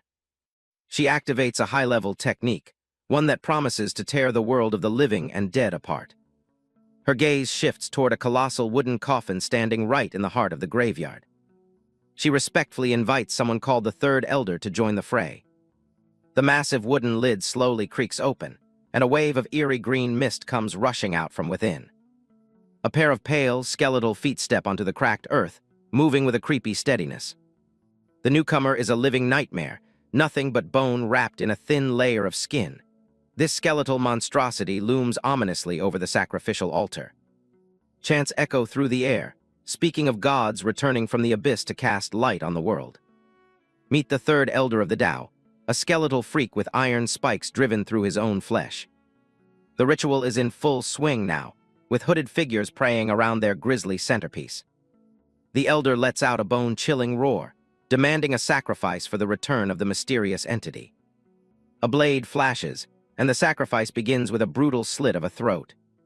Severed heads start spinning through the air in a morbid dance of blood and magic. The faces are frozen in twisted, laughing expressions as they fly toward their dark master. Maioyu thanks the Elder for his sacrifice, her voice smooth and cold as she watches the gruesome ritual unfold. The Elder, now a skeletal wreck of a man, rasps about his devotion to returning to the embrace of their Divine One. He grips a sharp metal spike, his hands steady despite the horrific transformation racking his body. With a final shout of fanatical devotion, the old man drives the spike deep into his own skull. The Saintess watches the display without blinking, her eyes reflecting the ghostly blue fire flickering in the background. Deep within a dark pit, a massive rectangular monolith bristling with spikes stands as a grim altar. A colossal hand made of bone and ancient wood erupts from the earth, straining against heavy iron chains. The giant limb looms over the ritual site, pulsing with an eerie spiritual energy that chills the air. It slams its hand down onto the sacrificial altar, erupting a shockwave of light that marks the completion of the dark summoning. Maioyu raises her hand to shield her face as the shockwave blasts the air outward, toppling a brazier filled with blazing blue skulls. The power of the ritual has reached its absolute limit. A terrifying black void opens up in the sky, pulsing with a malevolent red light that bleeds into the clouds. Looking up at the tier in reality, the antagonist offers a chilling word of gratitude to her dark god. From the depths of the deep pit, a colossal vortex of eerie green death energy begins to take shape. The swirling death energy slowly lifts a tattered temple into the air, as it radiates a haunting, supernatural glow. Meanwhile, at the headquarters, hands exchange glowing orbs that pulse with different elemental energies. General Wei Yan stands in the courtyard, demanding to know which part of the defensive formation is still missing. The pot-bellied Wang Changxiang explains that they're simply waiting for the core of the Zun Palace to be delivered. Covered in wounds, Zhao Lang assesses that the missing piece is held by a group of new disciples, whose chances of survival are incredibly slim. Wei Yan has no intention of sitting idly by. He rallies his troops to move out and takes matters into his own hands. Li Jiankyu intervenes, advising the general to conserve his strength while he insists on retrieving it himself. Right at that moment, from within the thick smoke, comes the sound of innocent chatter about some spirit pills. The casual chatter grows louder, forcing the generals and their disciples to turn around in disbelief. Suddenly, Jiang Wang and his friends burst through the smoke, exhausted but carrying the prize. A shout goes up across the square as everyone realizes the final piece of the formation has finally arrived. Wang Changxiang reaches out his hand with great urgency, demanding the immediate handover of the formation core without wasting a single second. The green orb is placed into the ritual circle, joining the other colored gems in a perfect alignment. The senior brother begins a series of complex hand seals, channeling every bit of spiritual energy to activate the formation. The gathered cores begin to glow with intense light, spinning faster and faster in a magical blur. They start merging into a single, unified source of power, vibrating with an incredible intensity. With a sharp, powerful command, the Grandmaster disperses energy throughout the entire defensive array. But everything remains in dead silence as the incantation continues to be recited. The mantra "disperse" rings out for the third time, shattering the terrifying silence that grips the air. Wei Yan watches the spectacle with a grim face, ordering everyone to prepare for the battle of their lives. Eyes widen in sheer terror as the seal is shattered, and something truly repulsive emerges from the pitch-black sky. A massive glowing gate of blue light rises from the ruins, held in place by spectral chains. It's the Ghost Gate, a legendary portal to the underworld, adorned with skulls and dark inscriptions. A massive vortex of soul energy erupts from the gateway as it fully rises above the ground, right where the sacrificial altar once stood. Vengeful spirits begin to swarm into the air like a spreading plague. Seeing the scale of the threat, General Wei Yan screams for a red alert to be triggered immediately. Zhao Lang receives the order, his face turning pale as he prepares to trigger the emergency signal. He strikes a light, a column of fire erupting from the incense stick held firmly in his hand. A parchment explains the dire rules. Yellow is a warning, red means citywide destruction, and black is a fight to the death. The red flare from the incense stick shoots straight into the heart of the dark sky, cutting through the thick gloom. A single, brilliant beam of crimson light pierces the eye of the swirling vortex looming over the town. Within seconds, the signal spreads, turning the ominous dark clouds above into a sea of blood-red energy. Panic begins to spread through the streets as the people of Finland look up at the sky in utter confusion and dread. Standing over a fallen foe, a lone muscular warrior notices the alert, but chooses to trust the leaders at the palace. Deep within the palace, a mysterious high-ranking official stares at the crimson warning light in a fit of rage. He slams his hand onto the stone throne, sending deep cracks through the heavy structure. Kicking off from the stone balustrade, the high-level expert soars from the palace, streaking directly toward the town of Xiaolin. In the quiet of his room, Master Dong sighs and fans himself, feeling the heavy weight of his years as the chaos unfolds. Jiang Wang watches as the restless spirits start moving together in one direction. A massive stream of ghosts flows toward a glowing light in the distance. From high above, the entire town is being drained of its souls. The blue spectral energy begins to take a physical shape in the air. Everything converges as massive tides of vengeful spirits from all directions begin to swarm toward the town center, where the gate of hell has just manifested. Wei Yan realizes that the legendary gates of the underworld have actually manifested. Jiang Wang tries to get some answers, but his seniors are just as confused as he is. Sharp bursts of light crackle through the dark sky. Jiang Wang stays alert, feeling the pressure in the air change. Suddenly, the surrounding spirits are pulverized as golden beams of light streak in from nowhere, slashing through them. Violent energy slashes through the atmosphere. A colossal energy dome known as the Nine Heavens Astral Wind descends directly upon the heart of the Demon Gate. The team stands their ground as the wind and spirits clash around them. A massive pillar of energy strikes the tiled floor directly in front of the crowd with overwhelming force. Wei Yan senses the overwhelming presence of a high-ranking deacon standing right before him. The disciples struggle to stay upright against the overwhelming power of the astral wind. The sun breaks through the clouds as the energy ritual peaks. Below, a massive crater is revealed in the town, carved out by the spiritual vortex. The gate of hell has completely vanished. An angry shout echoes as a mysterious silhouette appears in the dust. Taken aback, Du Yahu wonders aloud, asking his fellow disciples who that person could be. Wei Feng and Bearded Qi appear as the small but powerful old man explains that the entire town was merely a sacrifice. He is fuming with rage that the demonic cultists succeeded and escaped right under his nose. Tension builds as the survivors face their superiors. General Wei Yan immediately bows in respect, but the city lord ignores him completely. Turning to his partner, he muses that the demonic cult should have stayed to defend the gate. The fact that they fled the moment the ritual ended clearly points to a much darker conspiracy. Wei Yan tries to explain how the Gate of Ghosts suddenly appeared and ruined their plans. Wei Feng doesn't want to hear it and delivers a brutal slap across the general's face. The force of the strike sends the general flying backward. The rest of the cultivators can only watch as their leader is publicly shamed. Wei Feng reminds him that his position was a favor and that he's been a total failure. Du Yifeng gets heated, but Jiang Wang keeps him from doing anything reckless. Wei Yan drops to one knee, accepting full responsibility for the disaster. Wei Feng stares at him with cold, unforgiving eyes. Qi the Bearded warns that they need to move fast before the aquatic clan takes advantage of the chaos. Wei Feng demotes the general on the spot and orders a fine for his entire camp. Wei Yan takes the punishment without another word. The city lord and his guard fly off, planning to use the chaos to lure out the White Bone sect. Far away, the scene shifts to the dark and foreboding Qingjiang waters. Deep beneath the surface, a young girl from the aquatic clan swims through their sprawling city. This is the Water Palace, where the powerful aquatic clans reside. Inside, a man with blue hair and horns enjoys a drink. He's deep in conversation with a hooded envoy from the White Bone sect.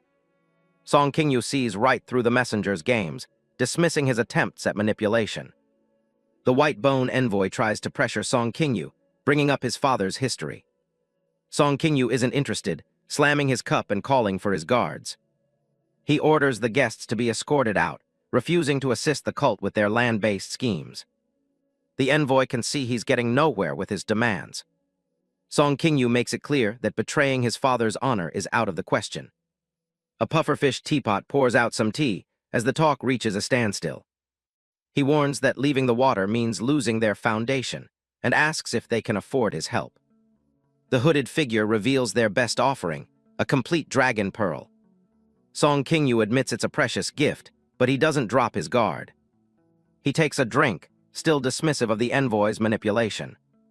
With no deal in sight, the envoy finally decides to take his leave. The visitor vanishes into the dark water, heading back to his own masters. Alone now, Song Qingyu scoffs at the envoy's pathetic attempt to talk about honor. A voice from the shadows asks him what he really thinks of the situation. He's furious about the emperor's arrogant request to marry off his sister, Qingzhai. He remembers how the Zhuang kingdom was built using his family's help. The alliance was supposed to be sealed by the marriage of his aunt, Song Wangxi. But she was betrayed and died a tragic, lonely death within the palace walls. Red flowers bloom near the palace, serving as a grim reminder of that history. His grip tightens until his teacup shatters into a dozen pieces. His father's voice reminds him the marriage wasn't forced, then asks about Qingzhai. He decides to send his sister to Maple Forest City in disguise for her own safety. The dragon pearl glows on its tray, holding immense energy and hidden traps. He tells his father to refine the pearl to save his life, while he handles the palace.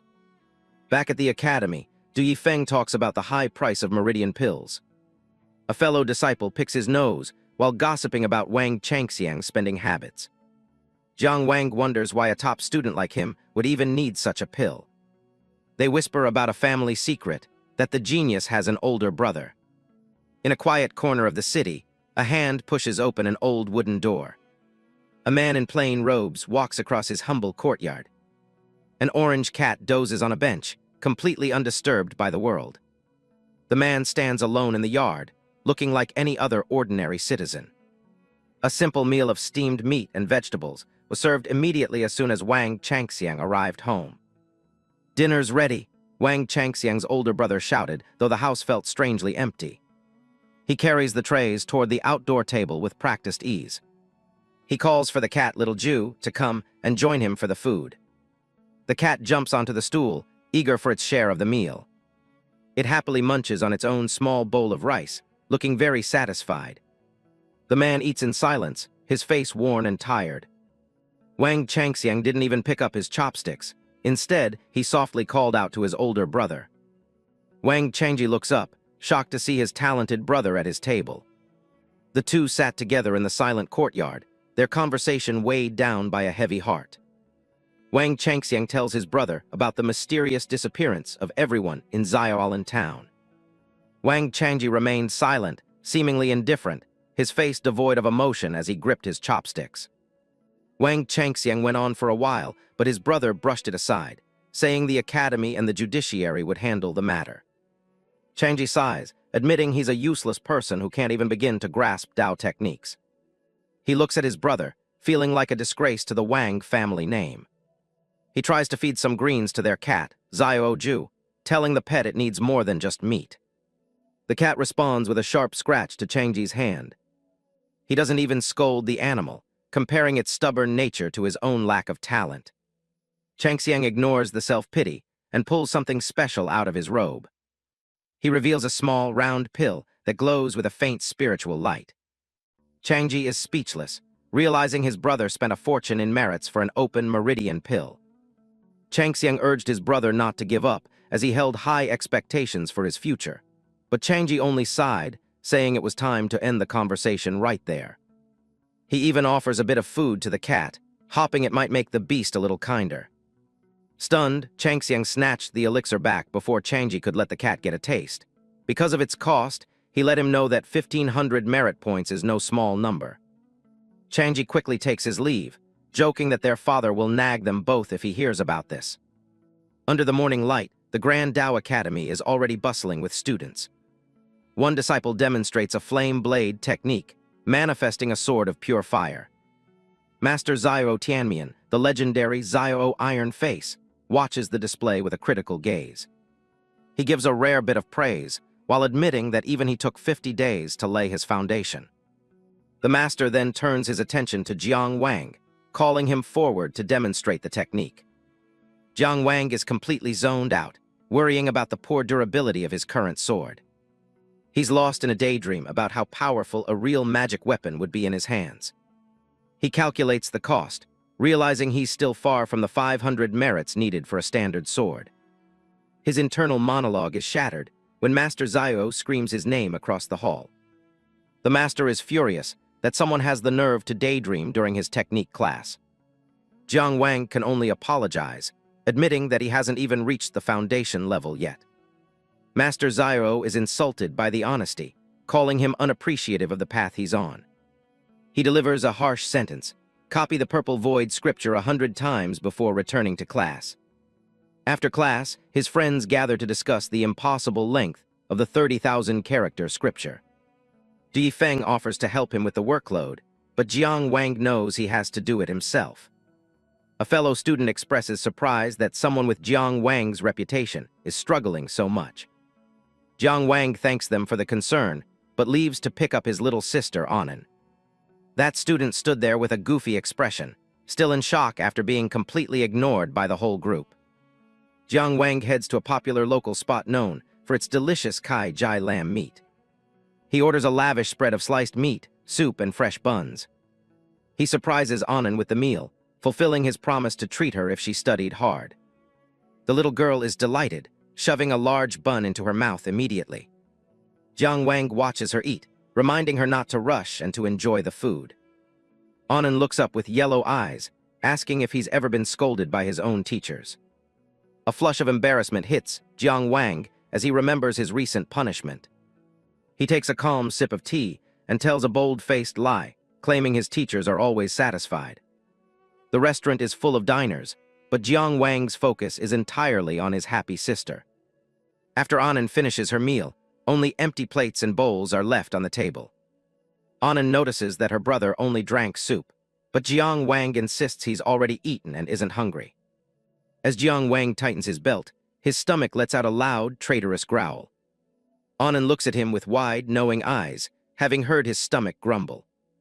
While Jiang Wang tries to call for the bill, Annan raises her hand and boldly orders another round of food for him. Jiang Wang panics, frantically explaining that he doesn't have any more money to pay for a second order. In response, Annan pulls out a beautiful pearl bracelet and places it firmly on the wooden table. She proudly explains that she earned it by helping a new classmate with their homework. Jiang Wang is shocked by the value of the pearl, but Annan stubbornly refuses to return it, claiming her friend has many more. A quiet night settles over the city under a full moon. Jiang Wang tucks in his little sister Annan. She's fast asleep, dreaming about eating meat again. He heads to his desk to prepare. Tonight is the 15th day, the scheduled time for his challenge in the Great Void Illusion. He channels his energy, his fist glowing with power. Jiang Wang stands within the intricate glowing array as the ritual begins. A masked challenger appears before him on the altar, questioning if the master of the green jade altar is finally ready. The system starts the countdown as the entire platform begins to spin. Everything blurs into a vortex of golden light. He finds himself standing on a massive floating platform high in the starry sky. This is the highest level of the illusion world, a place where he struggled before. He's already given up on this specific challenge twice in the past few months. An explosion of energy erupted as the two sections of the arena slammed together. Jiang Wang braces himself, eyes locked on the threat. They face off on the sword arena, a giant stone yin-yang symbol floating in the void. His opponent is a pale-faced man in official headwear. He mutters that since his last defeat to Jiang Wang, he has spent 6 months preparing for this rematch. Jiang Wang realized his previous victory had left a deep scar on the man's pride. The opponent bowed, announcing that he has mastered the ancient gentleman's 9 swords. The name of the technique sends a jolt through Jiang Wang. It's a legendary Confucian art. The countdown hits 1, and Jiang Wang's opponent leaps into the air. His sword also emits a purple glow, ready for the clash. Since this isn't the real world, Jiang Wang decides to gamble everything on his next move. Deciding to go all in, Jiang Wang swallows 9 spirit pills at once. He counters with his signature purple, Qi comes from the East technique. He pours every ounce of his will into the 5th form. A colossal blade begins to take shape from Jiang Wang's technique. The two blades meet with a violent clash. Shards of the spiritual swords shatter and spray across the platform. Jiang Wang's entire attack is pulverized into pink dust. As his blade pierces through, the opponent finishes Jiang Wang off with a philosophical quote about self-improvement. Jiang Wang begins to dissolve, realizing he never stood a chance. His opponent stands there in total triumph, wondering if his new technique was truly that overwhelming.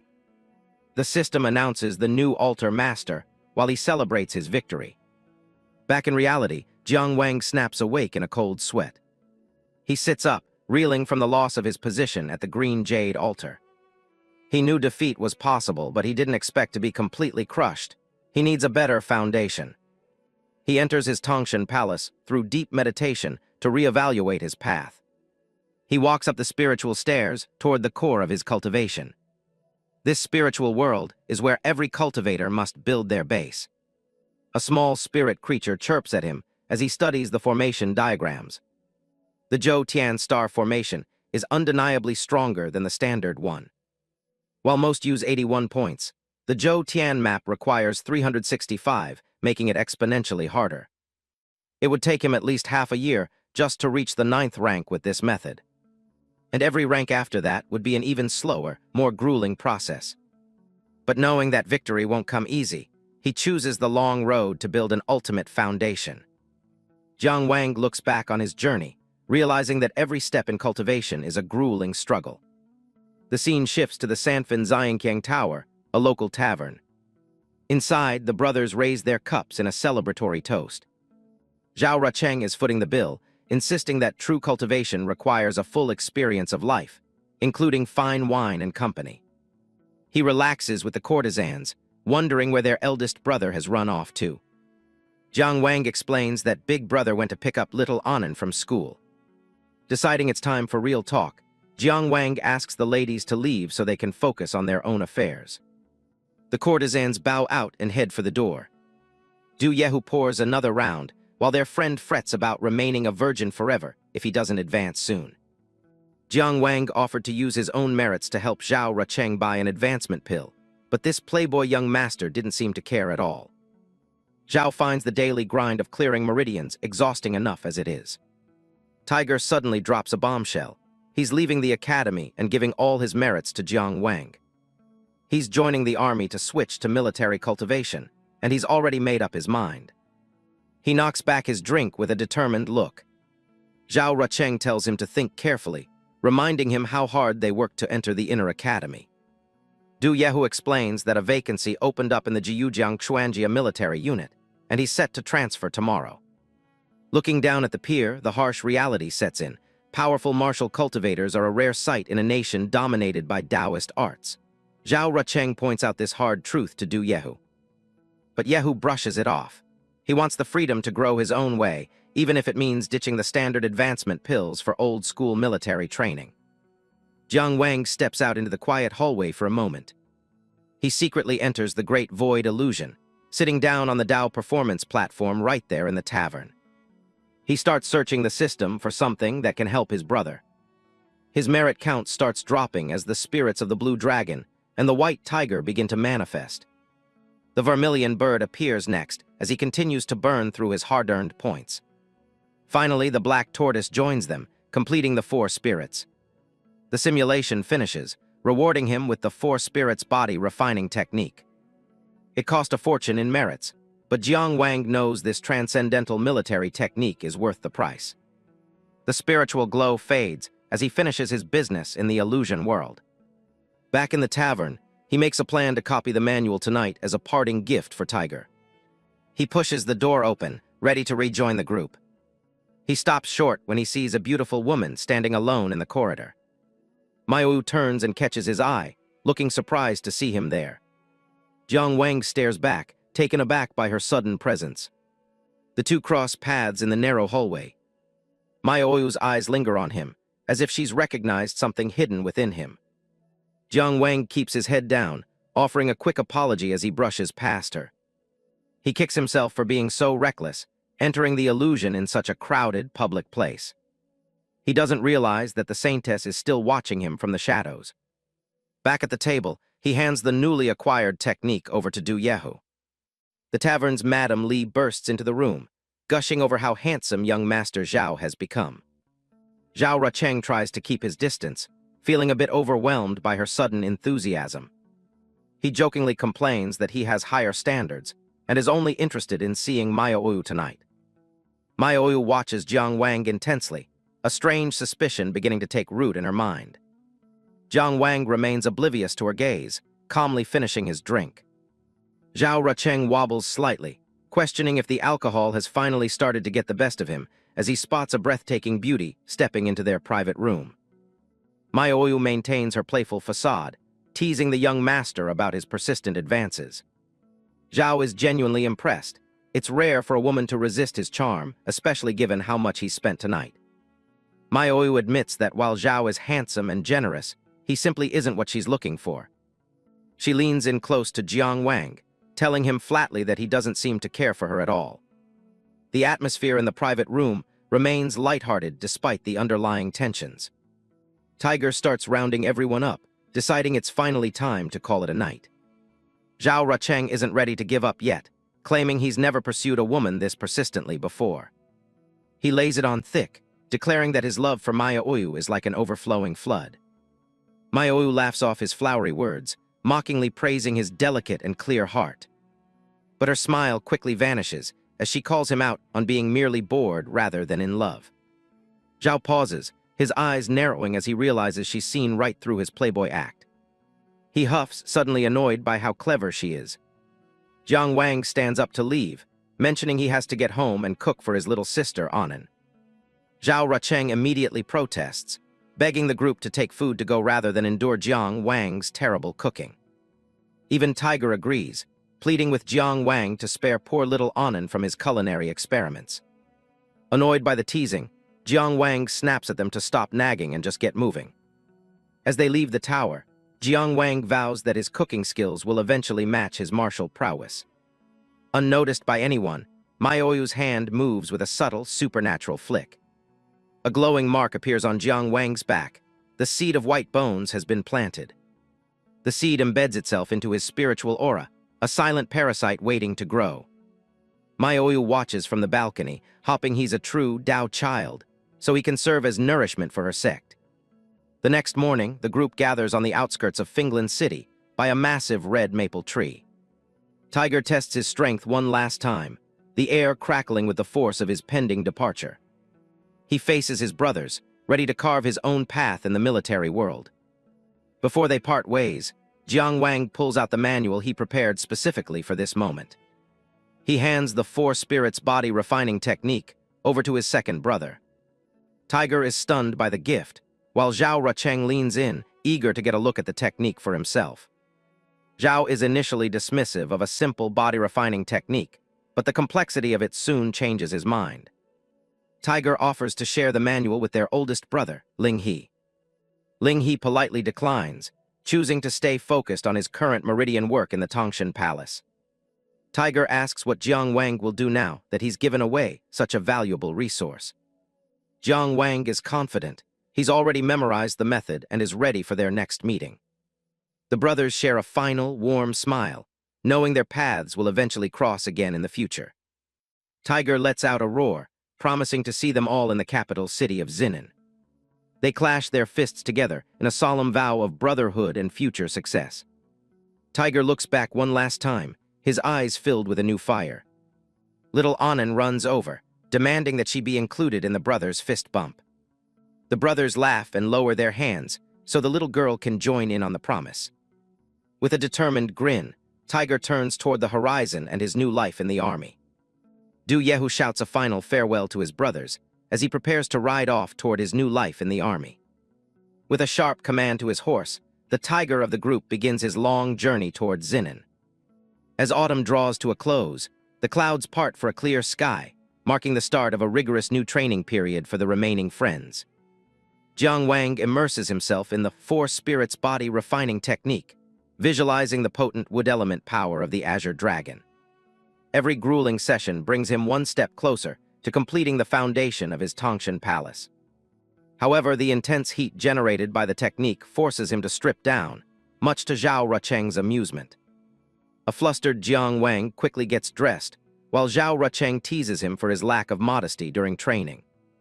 Zhao Rucheng lounges lazily with his grapes, questioning why Jiang Wang works so hard when life is meant to be enjoyed. Despite his carefree attitude, Zhao has actually come today for something serious, a sword-fighting duel to test their progress. Jiang Wang doesn't miss a beat, telling his friend to wait until he finishes his meticulously planned daily schedule. He carefully tracks every task, knowing his brothers are also pushing themselves to their limits in their respective paths.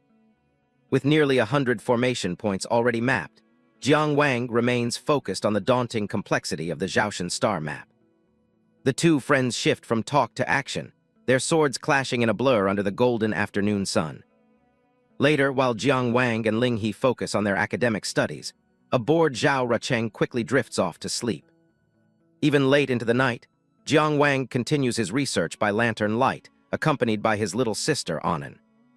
Time passes in a blur as the maple leaves of Finglin City continue to fall, signaling the change of seasons. Zhao Rucheng excitedly waves to Ling He as the three brothers reunite at the academy for a major announcement. The students gather in the courtyard, buzzing with rumors about a sudden summons to the city lord's mansion. Ling He reveals the reason for the gathering, the approach of the annual Three Cities Dao debate. This year, Finglin City will play host to the prestigious competition, serving as a vital sharpening stone for all participants. The event is a critical stepping stone for students preparing for the high-stakes county exams in November. The debate will test the raw talent and martial skill of cultivators from Wangjiang, Finglin, and Sanshan cities alike. Workers are busy setting the stage for something big. The academy's arena is packed, and you can feel the energy in the air. Everyone's hyped because Master Dong and the city lord are showing up together for this year's debate. Master Dong takes the lead to announce the rules for the upcoming competition. The city lord expects nothing but victory for our city, so don't even think about slacking off. Otherwise, you'll have to answer to him. Jiang Wang listens in, hearing about the massive merit rewards for anyone who can actually pull out a victory. Jiang Wang's expectations are immediately crushed when Brother Huang tells him to forget it. In other cities, the first-year participants are the elite. They've been groomed for tournaments like this long ago. This guy starts bragging about how he used to be a fire element genius back in his prime. Jiang Wang and Zhao Rucheng just give him a look like, "Yeah, you really don't look like a genius now." Brother Huang admits he fell off because he got a bit too into the party life and women. Haha, and all this time, he was preaching about being a pure-hearted virgin. While he's mopping, someone bumps right into him from behind. It's Zhang Linquan, a fifth-year elite, and he tells the group to keep it down. Zhang Linquan is actually trying to hide in the back so the dean doesn't spot him and give him more work. Too bad for him. The announcement goes out that Zhang Linquan will be leading the entire academy team. He immediately puts his head in his hands. Talk about a lot of unwanted pressure. Master Dong notices his reaction and asks if he's got an issue with the academy's choice. Zhang Linquan puts on a brave face, claiming he's confident and ready to give his all. The students are impressed, but they wonder why other top names like Zhu Weiwo aren't on the list. Jiang Wang asks why Brother Zhu isn't joining them for the competition. Zhang Linquan explains that Zhu's busy chasing down a member of the 9 great demonic lords. Just the mention of the heart-devouring demon makes everyone go completely serious. These demonic lords are absolute nightmares, and even the weakest among them is a total powerhouse. They've ravaged whole nations and are basically the world's most feared villains. And yet here's a student like Zhu Weiwo, out there alone trying to hunt one down. Back at the ceremony, Master Dong says they've reserved one special spot for a new first-year disciple. Someone in the crowd clenches their fist, thinking this is their big break. Fang Helling is already smiling, assuming the dean is obviously talking about him. Master Dong points out into the sea of students to make his choice. He calls out the name, Jiang Wang. Fang Helling's smug face just completely shatters in an instant. The whole area goes silent as everyone processes the surprise pick. Fang Helling isn't taking it lying down. He jumps out and objects to the decision right then and there. Master Dong gives him a look that says he's about to regret speaking up. Fang Helling is terrified, but his ego won't let him back down from challenging the pick. The city lord, Wei Feng, steps in to handle things before the dean loses his cool. He decides the best way to settle it is a fight. Whoever wins the match gets the spot. Master Dong calls Jiang Wang up to the stage to face his challenger. Jiang Wang calmly steps forward and pays his respects, only to ask the 2 senior examiners if he is truly allowed to critically injure his opponent. Fang Helling thinks he's got this in the bag, looking down on Jiang Wang as some nobody. The rules are simple: don't kill him and don't cripple him. Fang Helling charges in immediately with his Twin Flames Blade technique. He goes for a flashy move, but Jiang Wang just shuts it down, sending him spinning through the air. Jiang Wang's friends are impressed, noting how much his skills and body training have paid off. Meanwhile, Fang Helling is out cold on the floor, foaming at the mouth after that beatdown. The crowd goes wild, cheering for the obvious winner. Fang Helling finally snaps out of it, looking completely dazed and confused. He's not ready to give up yet, though, and tries to fire up another attack while screaming at Jiang Wang. His friends aren't having it, calling him out for being a shameless sore loser since he already lost while unconscious. The crowd starts chanting for him to just get off the stage already. He tries to save face by accusing Jiang Wang of cheating and sabotaging his own cultivation just to win. Master Dong isn't hearing any of it and tells the disgraceful fool to get lost. As he slinks away, Fang Helling curses Jiang Wang, wishing him a life of failed cultivation. Later at the Academy Hall, things quiet down. The process of laying a foundation is far more complex and dangerous than it looks. Master Dong calls out Jiang Wang, pointing out that the array he used for his foundation was all wrong. He slams the table in frustration. He lectures him on the dangers of acting alone on something as crucial as a foundation, but Jiang Wang just takes the scolding and admits he messed up. Master Dong notes that with his talent, he could have been much further along if he just followed the proper path. Jiang Wang is ready to take whatever punishment comes his way, even if it means starting over from scratch. The dean decides they've wasted enough time talking about what's already done. Instead of a punishment, He pulls out a jade pendant containing a secret technique to help him control his energy better. It's clearly a valuable treasure, and Jiang Wang feels it's way too much for a disciple to take. Master Dong insists, saying it's an old gift from a friend that he doesn't have any use for anymore. He places the Control Yuan banner directly into Jiang Wang's hand. He tells him to take it, reminding him that the youth are the true future of the kingdom. The power from the pendant immediately begins to flow through his body. Jiang Wang feels the surge of energy, looking like a new man under the glow. He bows deeply, giving his sincere thanks to the honored master. With the lecture over, Master Dong tells him he's free to go. Later that evening, the sun begins to set over the city.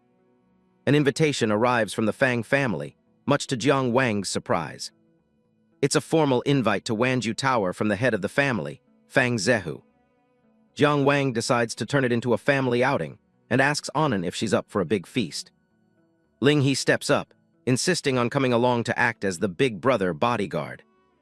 Jiang Wang tells him not to worry, since the Fangs wouldn't be dumb enough to try anything at a public banquet.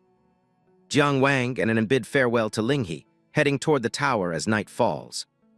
They arrive at the prestigious Wanju Tower, where the meeting is set. The staff is already waiting for them, ready to lead the honored guest to the private room. But as soon as he steps inside, Jiang Wang spots someone who makes him pause. Sitting with Fang Zehu is a massive, scarred man who looks like he's seen 100 battlefields. The head of the family, Fang Zehu, greets him with a fake smile, calling him an honorable nephew. He starts by complimenting Annan, trying to act like a friendly host. Jiang Wang wants to get straight to business, but Fang Zehu insists they eat their fill first. Annan doesn't mind the food at all, but she can't help but think the big, bearded guy looks even scarier than Brother Tiger. Big Beard Fang sits in silence, his imposing presence filling the room with an unspoken threat. High above the lake, Wanju Tower stands as a beacon of luxury and power in the night. Fang Zehu gestures to a servant, who presents a golden abacus as a gift for Annan's supposed cleverness. Jiang Wang keeps eating, completely unimpressed by the display of wealth. He wants to know the real reason he was invited. The family head starts with a fake apology, claiming he wants to put all the past unpleasantness behind them. He mentions that with Fang Pengju gone, the family's future rests on Fang Helling, who's been drinking himself into a stupor since losing the duel. Jiang Wang doesn't even look up from his bowl, giving a curt, "So." Zehu finally gets to it. He wants Jiang Wang to lie and say he cheated so that Helling can get his confidence back. Jiang Wang stops mid-bite, his voice cold as he refuses to betray his conscience for the sake of a sore loser's pride.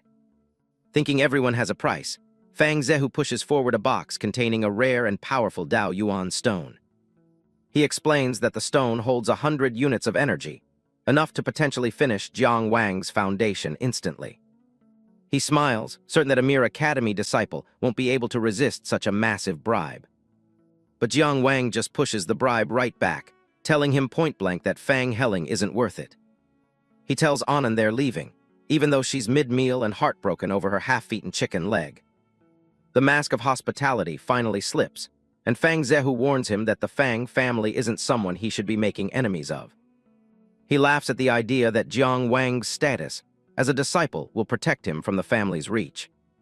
He introduces his cousin, Fang Zheang, the city guard commander who even the academy director has to respect.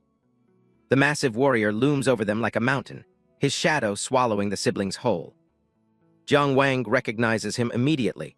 This is the man who stood beside the city lord back in Xiaolan town.